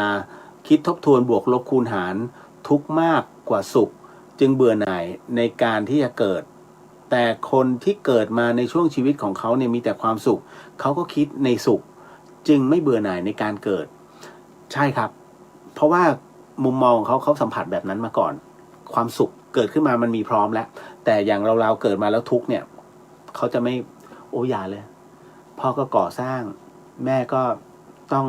หาแบบนี้นะตัวเราก็ต้องเก็บขยะช่วยมันทุกข์เห็นไหมมันเลือกเกิดไม่ได้แต่มันเลือกที่จะเป็นได้เพราะท้ายที่สุดแล้วเราเองกำหนดตัวเราได้นั่นแหละครับเอาละฮะมาถึงเดี๋ยวนะฮะคุณชาตรีสาธุครับโมทนาสาธุคุณวิชัยว่าคุณเดียวครับวันยี่เป็งเป็นอย่างไรครับวันยี่เป็งคือวันลอยกระทงฮะขึ้น15 ค่ำเดือน12หลายมันมีอันนึงที่ผมมักจะย้ำเสมอคือว่าการเขาเรียกมันมีกฐินชนิดหนึ่งหลังจากที่ออกพรรษาไปแล้วนับจากวันแรกนะฮะตักบาตรเทโวเป็นต้นไปคือจริงๆเขาเริ่มจากตักบาตรเทโวเพราะว่าพอออกพรรษาภาวนาออกพรรษาเสร็จปุ๊บเนี่ยอีกวันหนึ่งคือตักบาตรเทโวใช่ไหมนับจากวันตักบาตรเทโวเป็นต้นไปเนี่ยนั่นคือรับกฐินได้ไปจนถึง15 ค่ำเดือน12ก็คือยี่เปงก็คือวันลอยกระทงวันลอยกระทงคือวันสุดท้ายของการที่จะรับกฐินได้ดังนั้นจะมีกฐินชนิดหนึ่งฮะซึ่งอานิสงส์แรงมากๆขออภัยจะมีกฐิน2ชนิดที่อานิสงส์แรงกับโคตรแรง นะฮะเข้าใจใช่ไหมฮะไม่เข้าใจ กฐินที่มีอานิสงส์แรงกับโคตรแรงอานิสงส์แรงอันที่1เขาเรียกว่าจุลกฐินจุลกฐินนั้นหมายถึงว่าเป็นกฐินที่ทำเฉพาะการเป็นการเตรียมให้กับวัดหนึ่งที่มีความประสงค์ว่าอยากจะทำจุลกฐินเป็นกฐินที่ปัจจุบันทันด่วนนะฮะแต่ยังไม่ด่วนที่สุดนะเป็นกฐินที่บอกว่าอยากจะได้เป็นพิธีแบบนี้แต่ต้องเสร็จภายในคืนเดียวฮะภายใน24 ชั่วโมงทำไมจึงจะต้องเป็นแบบนั้นก็เพราะว่ามันถูกจำกัดด้วยเวลาการจำกัดด้วยเวลาของจุลกฐินนั้นก็คือขึ้น11 ค่ำเดือน12จนถึง15ขออภัย14 ค่ำเดือน12จนถึง15 ค่ำเดือน12นั่นก็คือว่าก่อนจะถึงลอยกระทง1 วันเพราะอะไรเพราะว่าหากเกินไปจะเกิน24 ชั่วโมงไปเนี่ยมันจะกลายเป็นพระป่าทันทีฮะไม่ใช่กฐินเพราะฉะนั้นช่วงของการทำจุลกฐินที่ถูกต้องเนี่ยคือช่วงเวลาวันลอยกระทงมันจะถูกจำกัดด้วยเวลาวันนะฮะพอเขาจะต้องเริ่มตั้งแต่เก็บดอกฝ้ายนะฮะเอามาปั่นออกมาทำเป็นใยนะทำเป็นใยแล้วก็ทำเป็นได้นะฮะแล้วจากนั้นก็เข้ากี่ถักปังจนเป็นจีวรเข้าจีวร1 ผืนไม่ใช่มาทั้งเซตเลยสมัยนี้มาทั้งเซตเลย นะฮะเมื่อก่อนนี้เพราะว่า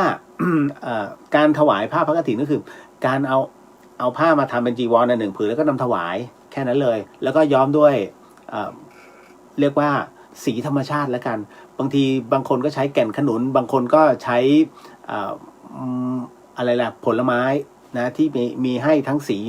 น้ำตาลสีเหลืองก็แล้วแต่อะไรก็ได้นะครับแต่คราวนี้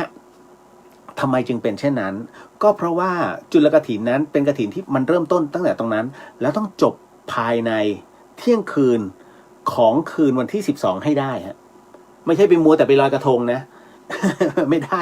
ทำไมจึงเป็นเช่นเพราะว่าเมื่อถวายเสร็จปุ๊บเนี่ยต้องก่อนนะเพราะถ้าเลยปุ๊บมันจะกลายเป็นข้ามคืนไง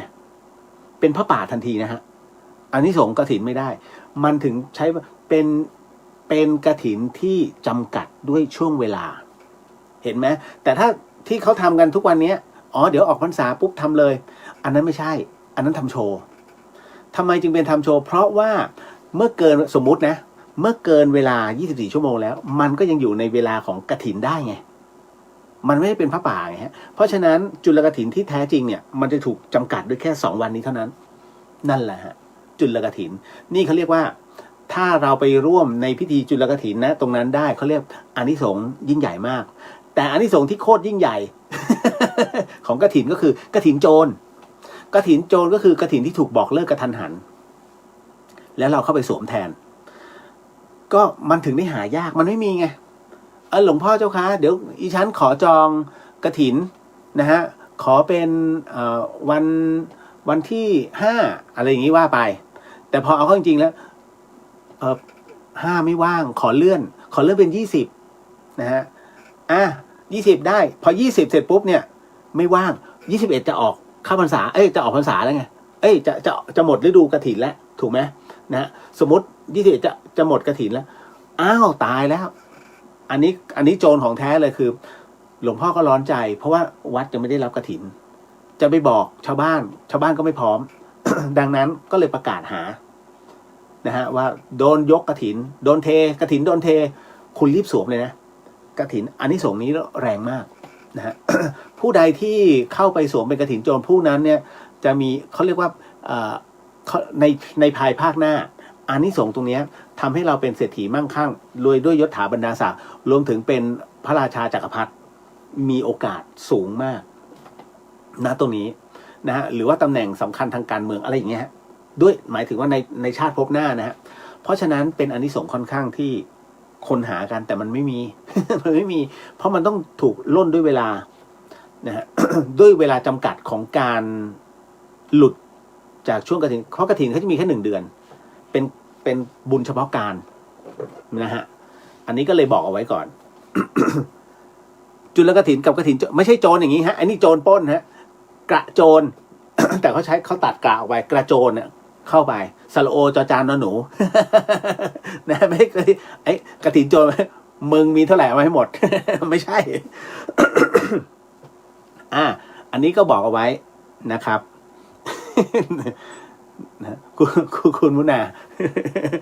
นะกระโจนนะก็มาถึงต่อมาอันนี้เป็นเรื่องของท่านไปนะฮะก็พระอาจารย์สง่าท่านก็จัดการได้ท่านน่ารักนะฮะอันนี้อะไรเนี่ยพี่ว่า พี่ว่าหากเขาเปิดให้เที่ยวก็ว่าจะไปที่วัดถ้ำปลาค่ะเขายังมีพระธาตุขายไหมคะน้องเรียวพอจะรู้ประวัติไหมเอ่ย แล้ววัดพระบาท400เนี่ยของจริงไหมคะแล้วอยู่ทางไปเชียงรายหรือเปล่าขอโทษด้วยที่ถามเยอะค่ะขอบคุณค่ะก็โมทนาสาธุครับพี่ที่ถามนะฮะเพราะว่าหลายๆท่านจะได้รับฟังเรื่องราวแล้วก็อานิสงส์ด้วยเนาะคืออย่างนี้เรื่องมันอาจจะไม่ตรงสักทีเดียวแต่ผมจะเล่าให้ฟังก่อนนะฮะคือถ้ำปลานั้นผมบางทีก็ยังคัดอยู่เลยมัน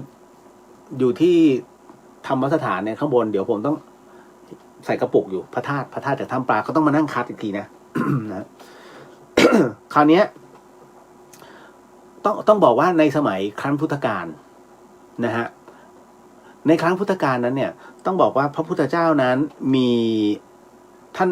พระพุทธองค์นั้นท่านมีโรคอันหนึ่งเป็นโรคประจำตัวก็คือกึ่งว่าเป็นฤทธิ์สีดวงเหมือนกับเป็นฤทธิ์สีดวงทวารแล้วเวลาท่านจะถ่ายเนี่ยฮะ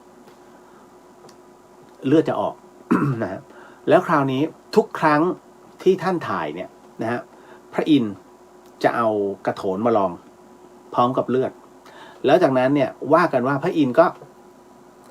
เหาะมานะฮะแล้วก็เอามาเทไว้ที่ถ้ำปลาเพราะฉะนั้นการเวลาผ่านไปเนี่ยทั้งหมดทั้งมวลเมื่อลงเสร็จห้วงน้ำณตรงนั้นจึงกลายเป็นพระธาตุก็จะมีบางอันก็เป็นพระโลหิตก็มีนะฮะที่เป็นเกล็ดสีแดงนะบางอันก็จะเป็นพระธาตุเลยนะ เพราะฉะนั้นพระพุทธเจ้าเนี่ยนะครับแต่เอาเข้าจริงๆแล้วพระพุทธเจ้ามีมากมายนะฮะก็ของเราก็พระองค์ที่24นะแต่ถ้าในเรื่องของถ้ำปลาเนี่ยคือตรงนี้เท่านั้นเลยฮะเป็นของพระบางคนหนัก ที่เอามาเทเนี่ยทั้งหมดทั้งมวล นะแล้วคราวนี้พอมีผู้ไปพบเนี่ยครูบาอาจารย์หลายๆรูปซึ่งไปปฏิบัติธรรมผ่านไปตรงนั้นนะฮะท่านก็บอกหมดเลยว่าใช่นี่แหละใช่นะฮะพอออกมาก็สาธุครูบาอาจารย์น่ะท่านไม่หลอกเราหรอกนะฮะท่านเองก็ยกมือไหว้ไม่ใช่มากราบทรายเพราะเมื่อคัดออกมาแล้วเนี่ยจะเห็นนะรู้สึกว่าตอนนี้ท่านจะเอาไปผสมเป็นพระทำเป็นพระเรซินแล้วก็ข้างในเนี่ยมีเป็นพระธาตุเป็นพระสารีริกธาตุนั่นนะฮะตรงนั้นเพราะว่าน้อยคนที่ท่านจะอนุญาตนะให้ลงไปขุดได้ที่ถ้ำปลานะถ้ำปลาเนี่ยมันเขตต่อเนื่องไปยังขุนน้ำนางนอนที่เชียงรายนะถ้ามีโอกาสก็ไปนะฮะส่วนอีกหนึ่งเรื่องราวที่ถามไว้ก็คือวัดพระพุทธบาท400วัดพระพุทธบาท400เนี่ย ถามว่าของจริงไหมของจริงฮะของจริงเลยคือถ้าเป็นนักวิทยาศาสตร์ก็จะบอกว่าโอ้ยมันเป็นปรากฏการณ์ธรรมชาตินี่นู่นนั่นนะก็ว่าไปเราไม่ว่ากันไงนะแต่ในขณะเดียวกันนะฮะ ไม่ว่าจะเป็นหลวงปู่มั่นเลยนะฮะท่านตอนที่ท่านมาจาริกนะฮะที่ภาคเหนือท่านก็แวะสักการะพระพุทธบาท400นะฮะก่อนที่ท่านจะเดินทางต่อจาริกต่อนะฮะแล้วจากนั้นแม้กระทั่งครูบาเจ้าศรีวิชัยท่านก็เคยขึ้นไปจาริกขึ้นไปนะเมื่อก่อนยังเป็นทางแบบป่าอยู่เลยนะฮะแต่ด้วยกิตติศัพท์นะตรงนี้ฮะของพระพุทธบาท400เนี่ยก็เลยทำให้มีการเขาเรียกค้นพบเกิดขึ้น พระพุทธบาท400นั้นเป็นรอยเท้าขององค์พระสัมมาสัมพุทธเจ้าตั้งแต่พระพุทธเจ้าองค์แรกก็คือพระกกุสันโธพระพุทธเจ้าตามมาด้วยรอยที่2ที่ประทับลงมาก็คือท่านพระโกนาคมโนหรือว่าพระโกนาคมนะฮะก็ประทับต่อลงไป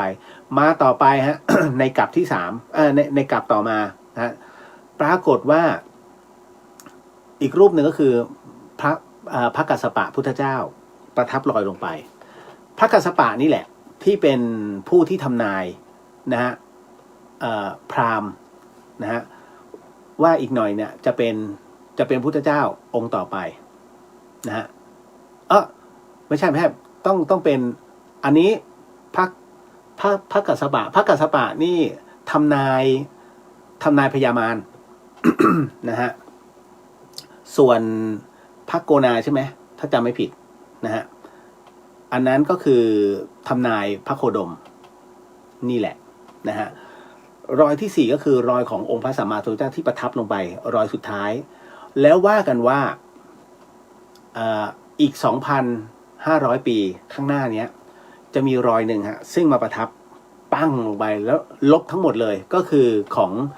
องค์พระศรีอริยเมตไตรนะครับนี่แหละเพราะฉะนั้นพระศรีอานเนี่ยมาประทับอีกรอบหนึ่งก็คือจะหายหมดอันนี้ก็คือเป็นพระพุทธบาท400เป็นถ้ามีโอกาสไปได้ฮะควรจะขึ้นไปนะครับที่สำคัญก็คือว่าถามว่าแล้วจะขึ้นเชียงรายได้ไหมขึ้นได้เส้นนั้นก็ขึ้นได้ฮะตรงไปเพราะว่าพระบาท400อยู่แม่ริมคุณตรงไปเรื่อยๆจะเป็นแม่แตงจะเป็นเชียงดาวจะเป็นชัยประการจะเป็นฝางจะเป็นแม่อายแล้วตามขึ้นแม่จันเชียงราย เส้นนั้นเลยแต่มันจะคดเคี้ยวหน่อย นั่นแหละฮะไปได้ฮะไปได้นะแล้วก็ไปทีเลี้ยวซ้ายไปแม่จันอีกนิดนึงก็ถึงแล้วถ้ำปลานะฮะแต่ต้องชำนาญทางหน่อยเนาะนะครับเก็ตนะฮะเก็ตนะครับโอ้โหวันนี้เหมือนพาเที่ยวนะเหมือนพาทัวร์เชียงใหม่อ่ะจะเปิดแล้วไง มึงจะเปิดแล้วเอามาเถอะนะฮะพี่น้องชาวเชียงใหม่จะได้ลืมตาอ้าปากกันมันนิมานเหงามาก อันนี้ขออนุญาตนะครับพี่ขวัญตาเอาอันนี้มาถามนิดนึงเป็นการใกล้เคียงและบอกกล่าว คืออย่างนี้ฮะพอดีพี่ขวัญตาถามมาว่าถ้าเราจะโมทนาให้กับผู้ตายที่เป็นชาวต่างชาตินะฮะซึ่งก็อยู่ที่ต่างประเทศนะฮะแล้วจะให้วิญญาณเขานั้นรับรู้นะในการโมทนาบุญของเราเนี่ยได้อย่างไร หลายคนมีปัญหาจริงๆไม่ใช่พี่ขวัญตาคนเดียวนะฮะหลายๆคนที่อยู่ต่างประเทศเนี่ยมักส่งข้อความมาหาผม นะผมก็เลยบอกไปจริงๆแล้วเขาเนี่ยจะฟังรู้เรื่องไม่รู้เรื่องอันนี้เราต้องอธิษฐานเอาผมก็เลยบอกว่าใช้วิธีของพระอาจารย์ภัสกรผมยังไม่พูดถึงในเรื่องของพระอาจารย์ชาตรีนะฮะแต่เคยเล่าไปแล้วที่ผีรัสเซียมาลุมท่านอ่ะจนท่านเอายานท้าวเวสสุวรรณแปะต้องหนีอ่ะแล้วมาบอกท่านเป็นภาษาไทยบอกอยู่เอาอะไรมา เอาตัวอะไรมาตีไอหัวน่วมเลยนะถึงต้องออกไปนั่นแหละเพราะฉะนั้นเนี่ยมันก็พูดได้แต่มันจะมีเคล็ดก็คือว่าต้องอธิษฐานฮะผมก็เลยบอกไปว่าให้อธิษฐานแบบนี้ว่าอย่างเช่นบุญที่ข้าพเจ้าส่งให้เนี้ยขอให้วิญญาณนั้นสามารถพูดภาษาไทยได้ขอให้ฟังภาษาไทยรู้เรื่องและสามารถโมทนาบุญไปพร้อมๆกับตัวข้าพเจ้าได้ด้วยเถิดนั่นแหละฮะมันคือเป็นหมายถึงว่าเมื่อเราขอเสร็จปุ๊บเนี่ยทั้งหมดทั้งมวลน่ะสามารถคุณผู้ฟังเชื่อไหมว่าผีต่างชาติกลัวมนต์ไทยมนตราของไทยผมเองก็ไม่เชื่อจำเรื่องราวของผมเล่าเรื่องของลูกสาวของอาจารย์ดร.กมลพรได้ไหมฮะ ที่ไม่ใช่ตัวอาจารย์เลยที่นอนอยู่ที่เตียงแล้วถูกพวกวิญญาณที่อยู่ที่อเมริกาเขย่าเตียงจนเกือบตกเตียงฮะ แกก็บอกครับโอ้โหมันมาตั้งหลายตัวแล้วเขย่าพี่จะตกเตียงให้ได้นะคือถ้าไปทัวร์แกจะเล่าเรื่องนี้ตลอดเรื่องผีเพราะว่าแกรู้ว่าผมทำรายการผี เอามาประชันกันนะแกก็เลยบอกว่าพี่ก็เลยสวดมนต์เป็นภาษาไทยนี่แหละสวดมนต์เป็นบาลีนี่แหละได้ผลฮะแล้วก็แผ่เมตตาให้เป็นภาษาไทยแล้วก็บาลีก็ได้ผลเขาก็หยุดเขาก็นิ่งผมเองก็ไม่ค่อยเชื่อตอนแรกไม่ค่อยเชื่อจนกระทั่งลูกสาวแกน้องทัศน์โดนในบ้านเช่า ที่เดียวกันเนี่ยที่แม่เขาอยู่ ตอนแกไปเรียนที่อเมริกาทัศน์ก็บอกว่าก็ยืนยันว่าทัศน์เองก็โดนก็เลยโทรศัพท์มาขอคาถาหมามีก็เลยว่าตามนิ่งเหมือนกันโอเคงั้นเก็ตนะฮะ ก็เลยรู้ว่าอ๋อใช้คาถาแบบเราก็ได้แล้วอันนั้นยังไม่เท่าแล้วก็มาได้พระอาจารย์อีกหลายรูปมายืนยันเพราะว่าโดนผีที่อเมริกานะฮะมารังควานตลอดท่านก็แผ่เมตตาให้เป็นบาลีนี่แหละนะคือจริงๆแล้วผมว่าคาถาเนี่ยส่วนหนึ่งแต่ส่วนสำคัญคือตัวจิตของเราเขาสามารถสัมผัสดวงจิตเราได้ในความเมตตานะฮะในการที่เราส่งอะไรให้ไปเนี่ยดวงจิตเราเมื่อเราน้อมนะฮะเหมือนกับเราบูชาพระรัตนตรัยเนี่ยเมื่อจิตน้อมปุ๊บดวงจิตมันจะไปทันทีนะฮะผมเชื่อมั่นว่าหลายๆคนน่ะพระหลายๆรูปไม่กล้าพูดเรื่องนี้มันเป็นเรื่องอจินไตยบอกแล้วตราบใดที่ยังไม่ได้คาดเครื่องแบบยูนิฟอร์มสงฆ์พูดได้ ถ้าเมื่อไหร่คาดปุ๊บหมดสิทธิ์ ต้องขอแบบโอ้ยเพราะมันมีคนจะโจมตีศาสนาพุทธเยอะนะเพราะศาสนาพุทธเป็นศาสนาที่กล้าฟันธงมีศาสนาไหนบ้างที่บอกเทวดามีนาคมีนะฮะผีมีไม่มีฮะมีศาสนาพุทธกล้าฟันธงวิทยาศาสตร์ยังไม่กล้าเลยงมงายแต่พอเจอจริงๆเข้าคอร์สเป็นแถว ต้องเห็นผมอะเป็นนักวิทยาศาสตร์ด้วยอาจารย์อาจารย์ก็มาเหรอเป็นอาจารย์เคมีมหาลัยชื่อดังแห่งหนึ่งนะฮะอาจารย์เป็นนักวิทยาศาสตร์อาจารย์เชื่อเรื่องผีด้วยโอ้ยถ้าไม่โดนก็ไม่รู้แล้วอาจารย์เนี่ยที่ออกข่าวปล่อยเขาเถอะ เดี๋ยวสักวันพอเขาโดนเดี๋ยวเขาก็จะรู้ ผมรู้แล้ว มาเข้าคอร์สถึงได้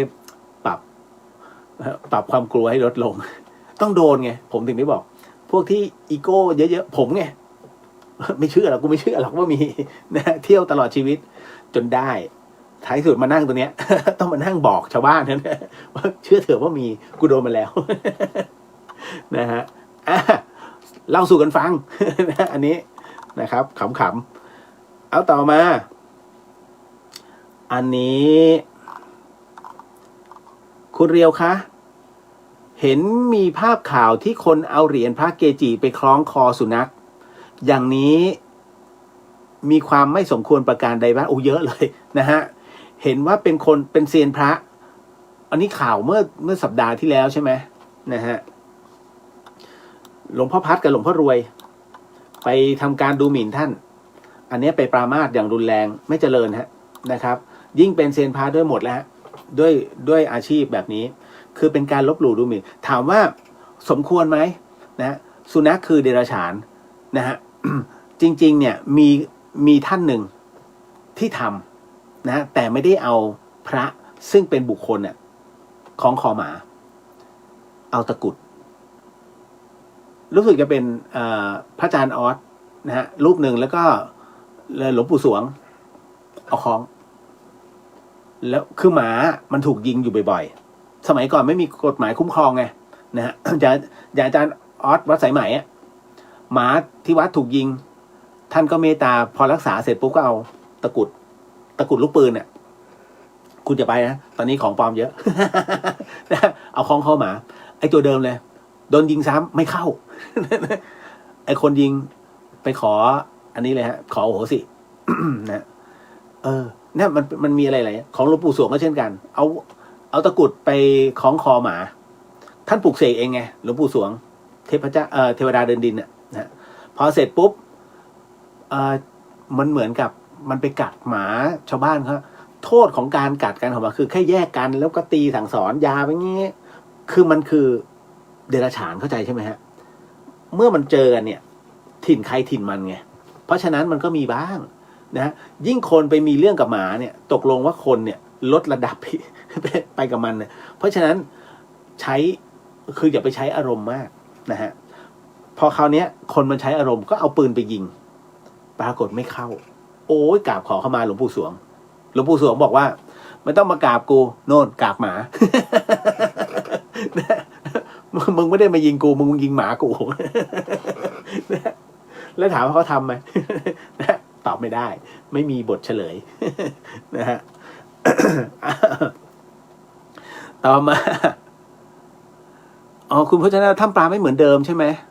ไม่ได้เข้านานแล้วนะฮะตรงนี้แม่หญิงแพทองสวัสดีครับพี่เลียวสวัสดีครับนะฮะคุณสาวินีพี่เลียวจะแจกพระธาตุจากถ้ำปลาไหมคะแจกไม่ได้หรอกครับนะฮะเดี๋ยวนะสักครู่ฮะปล่อยจอบ้างแป๊บหนึ่งนะอยู่ตรงนี้แหละเดี๋ยวนะครับ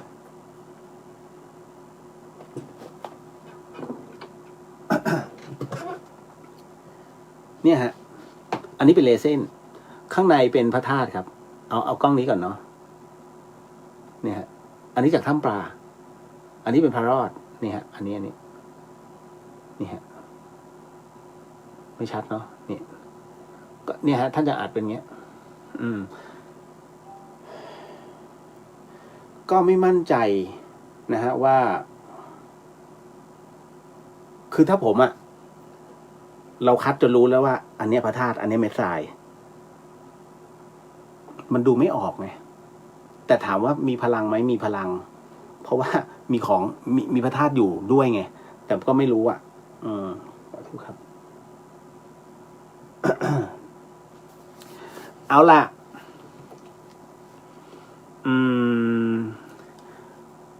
มีคำถามมาว่า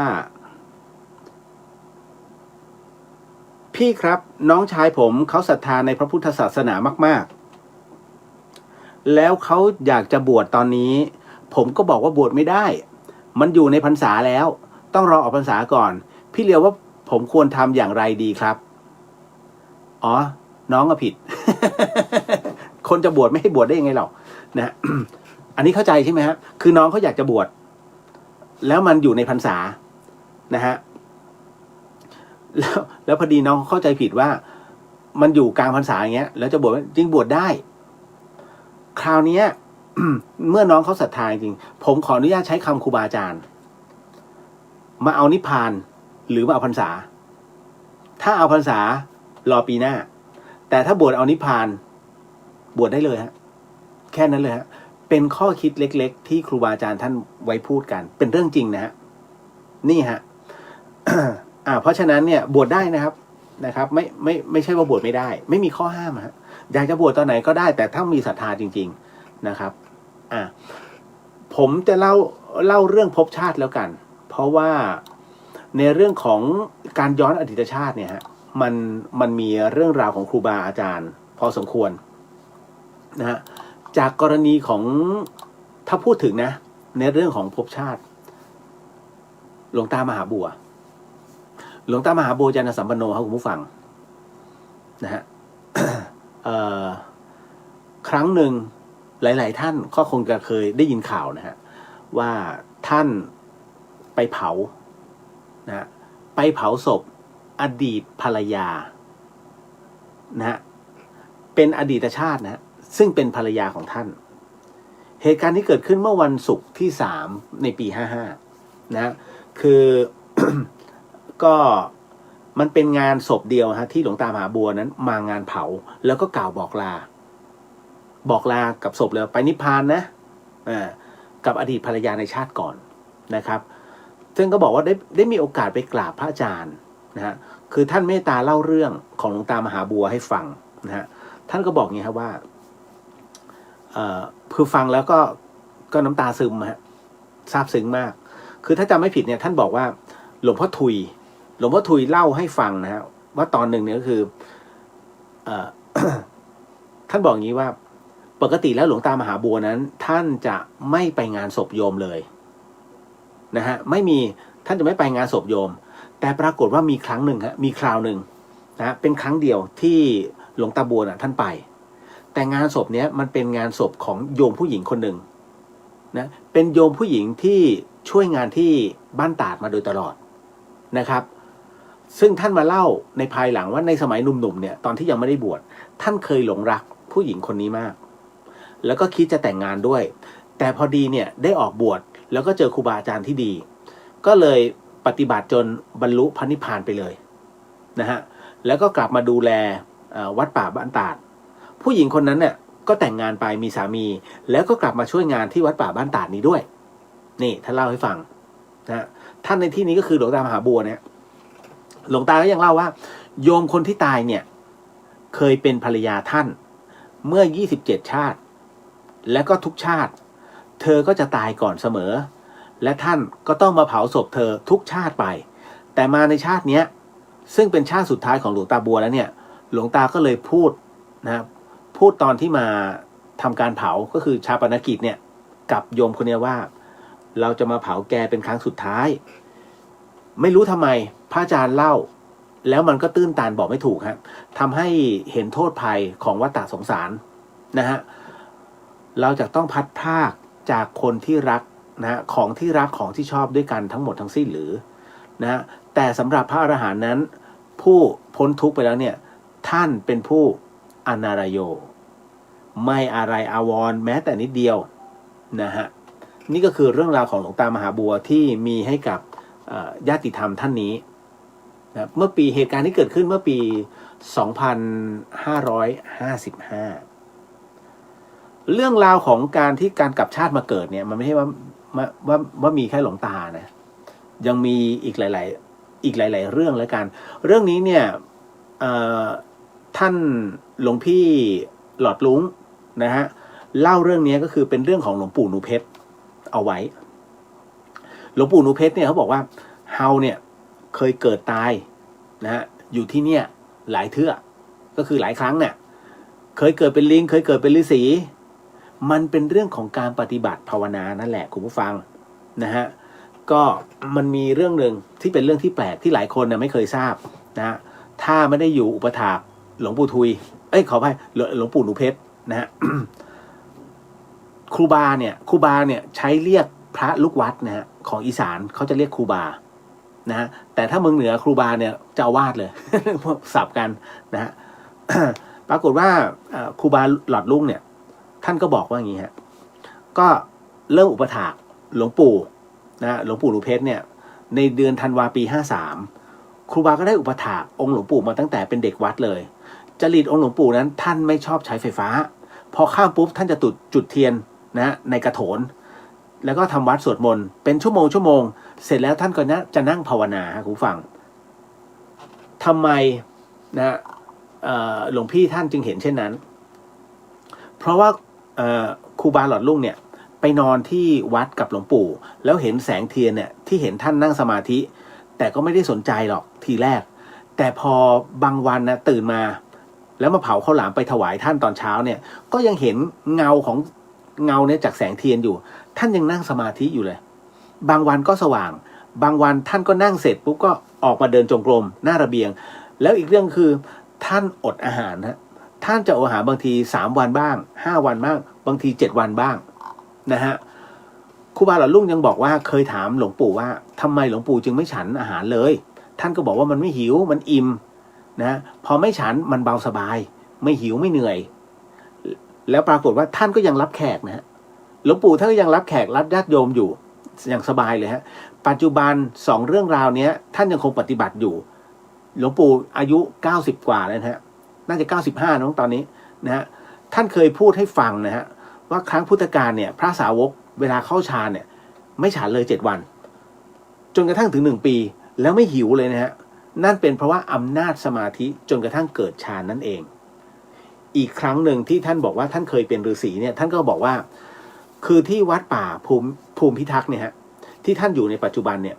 เคยเป็นวัดเก่าในสมัยขอมแล้วครั้งหนึ่งท่านเคยเกิดแล้วก็ตายที่นี่นะฮะคือท่านบอกว่าเกิดตายที่นี่หลายครั้งแล้วเกิดเป็นลิงก็เคยตายที่นี่แหละนะฮะพอเกิดมาในชาตินี้มาบวชแล้วก็ได้มาอยู่ตรงนี้ตั้งแต่ปี05นานที่สุดจนถึงปัจจุบันนี่คือเรื่องแปลกนะขององค์หลวงปู่ที่น้อยคนจะรู้ฮะนี่คือเรื่องราวของหลวงปู่หนูเพชรปัญญาวุฒโธแห่งวัดป่าภูพิทักษ์สว่างแดนดินสกลนครฮะเอาละคุณผู้ฟังหมดและเรื่องราวในค่ำคืนนี้จริงๆมีอีกนะฮะ นะครูพจนาถจะช่วยคัดพระธาตุยังครับผมต้องไปดูก่อนว่ามีหรือเปล่าฮะนะฮะอันนี้หมดเรื่องราวแล้วในค่ำคืนนี้หวังว่าในเรื่องของการขอโหสิกรรมนะฮะก็ทำให้เคลียร์อะไรหลายอย่างกับท่านไปได้นะฮะพอสมควรเนาะขออนุญาตส่งบุญแล้วก็รับพรเนาะ เดี๋ยวขอกรวดน้ำนิดนึงนะฮะเพราะว่าเพื่อนผมเพิ่งจะเผาไป ยะถาวาริวหาปุราปาริปุเรนติสาคารังเอวะเมวะอิโตตินังเปตานังอุปกปติอิชิตังปฏิตังตุมหังคีปะเมวะสมีสันตุสัพเพปุเรนตุสังกปาจันโทปนารโสยะถามณิโชติระโสยะถาสัพพิติโยวิวัชชันตุสัพพโรโกวินันสันตุมาเตภวะวันตรายโยสุขีทีขายุโกภวะอภิวาทนาสีริสนิจังวุฒาปัจจายโนจัตตารโอธรรมาวทันติอายุวันโนสุขังพะลังนิพพานังปรมังสุขังสาธุสาธุสาธุฮะก็สิ่งหนึ่งสิ่งใดที่ผิดพลาดพลั้งไปต้องขอสิกรรมนะที่นี้ไม่ได้ตั้งใจหรือมีเจตนานะฮะก็ขอมอบอานิสงส์ผลบุญในค่ำคืนนี้ให้กับคุณผู้ฟังที่ฟัง FM 104.50 เมกะเฮิรตซ์ทั้งจังหวัดเชียงใหม่แล้วก็จังหวัดใกล้เคียงรวมถึงคุณผู้ฟังที่ฟังในช่อง YouTube ของวัดฝายหินนะฮะแล้วก็ช่อง Facebook ของทางวัดฝายหินทุกช่องทางก็ขอให้ได้รับอานิสงส์ผลบุญในค่ำคืนนี้ด้วยเช่นกันแล้วก็ขอมอบอานิสงส์ผลบุญในค่ำคืนนี้ให้กับคุณผู้ฟังที่ฟังในช่องสื่อต่างๆนะฮะในช่องต่างๆของ Facebook ไม่ว่าจะเป็นพุทธิสิทธิ์รัตนสมบูรณ์แล้วก็เลียวเดือเฮียนก็ขอมอบอานิสงส์ผลบุญในค่ำคืนนี้ด้วยเช่นกันฮะพบกันใหม่กับเรื่องราวดีๆแบบนี้ในวันพรุ่งนี้นะฮะสำหรับค่ำคืนนี้ราตรีสวัสดิ์นะครับพี่น้องชาวเชียงใหม่ราตรีสวัสดิ์นะครับพบคุณทุกท่านแล้วเจอกันในวันพรุ่งนี้สำหรับค่ำคืนนี้ราตรีสวัสดิ์ครับสาธุสาธุ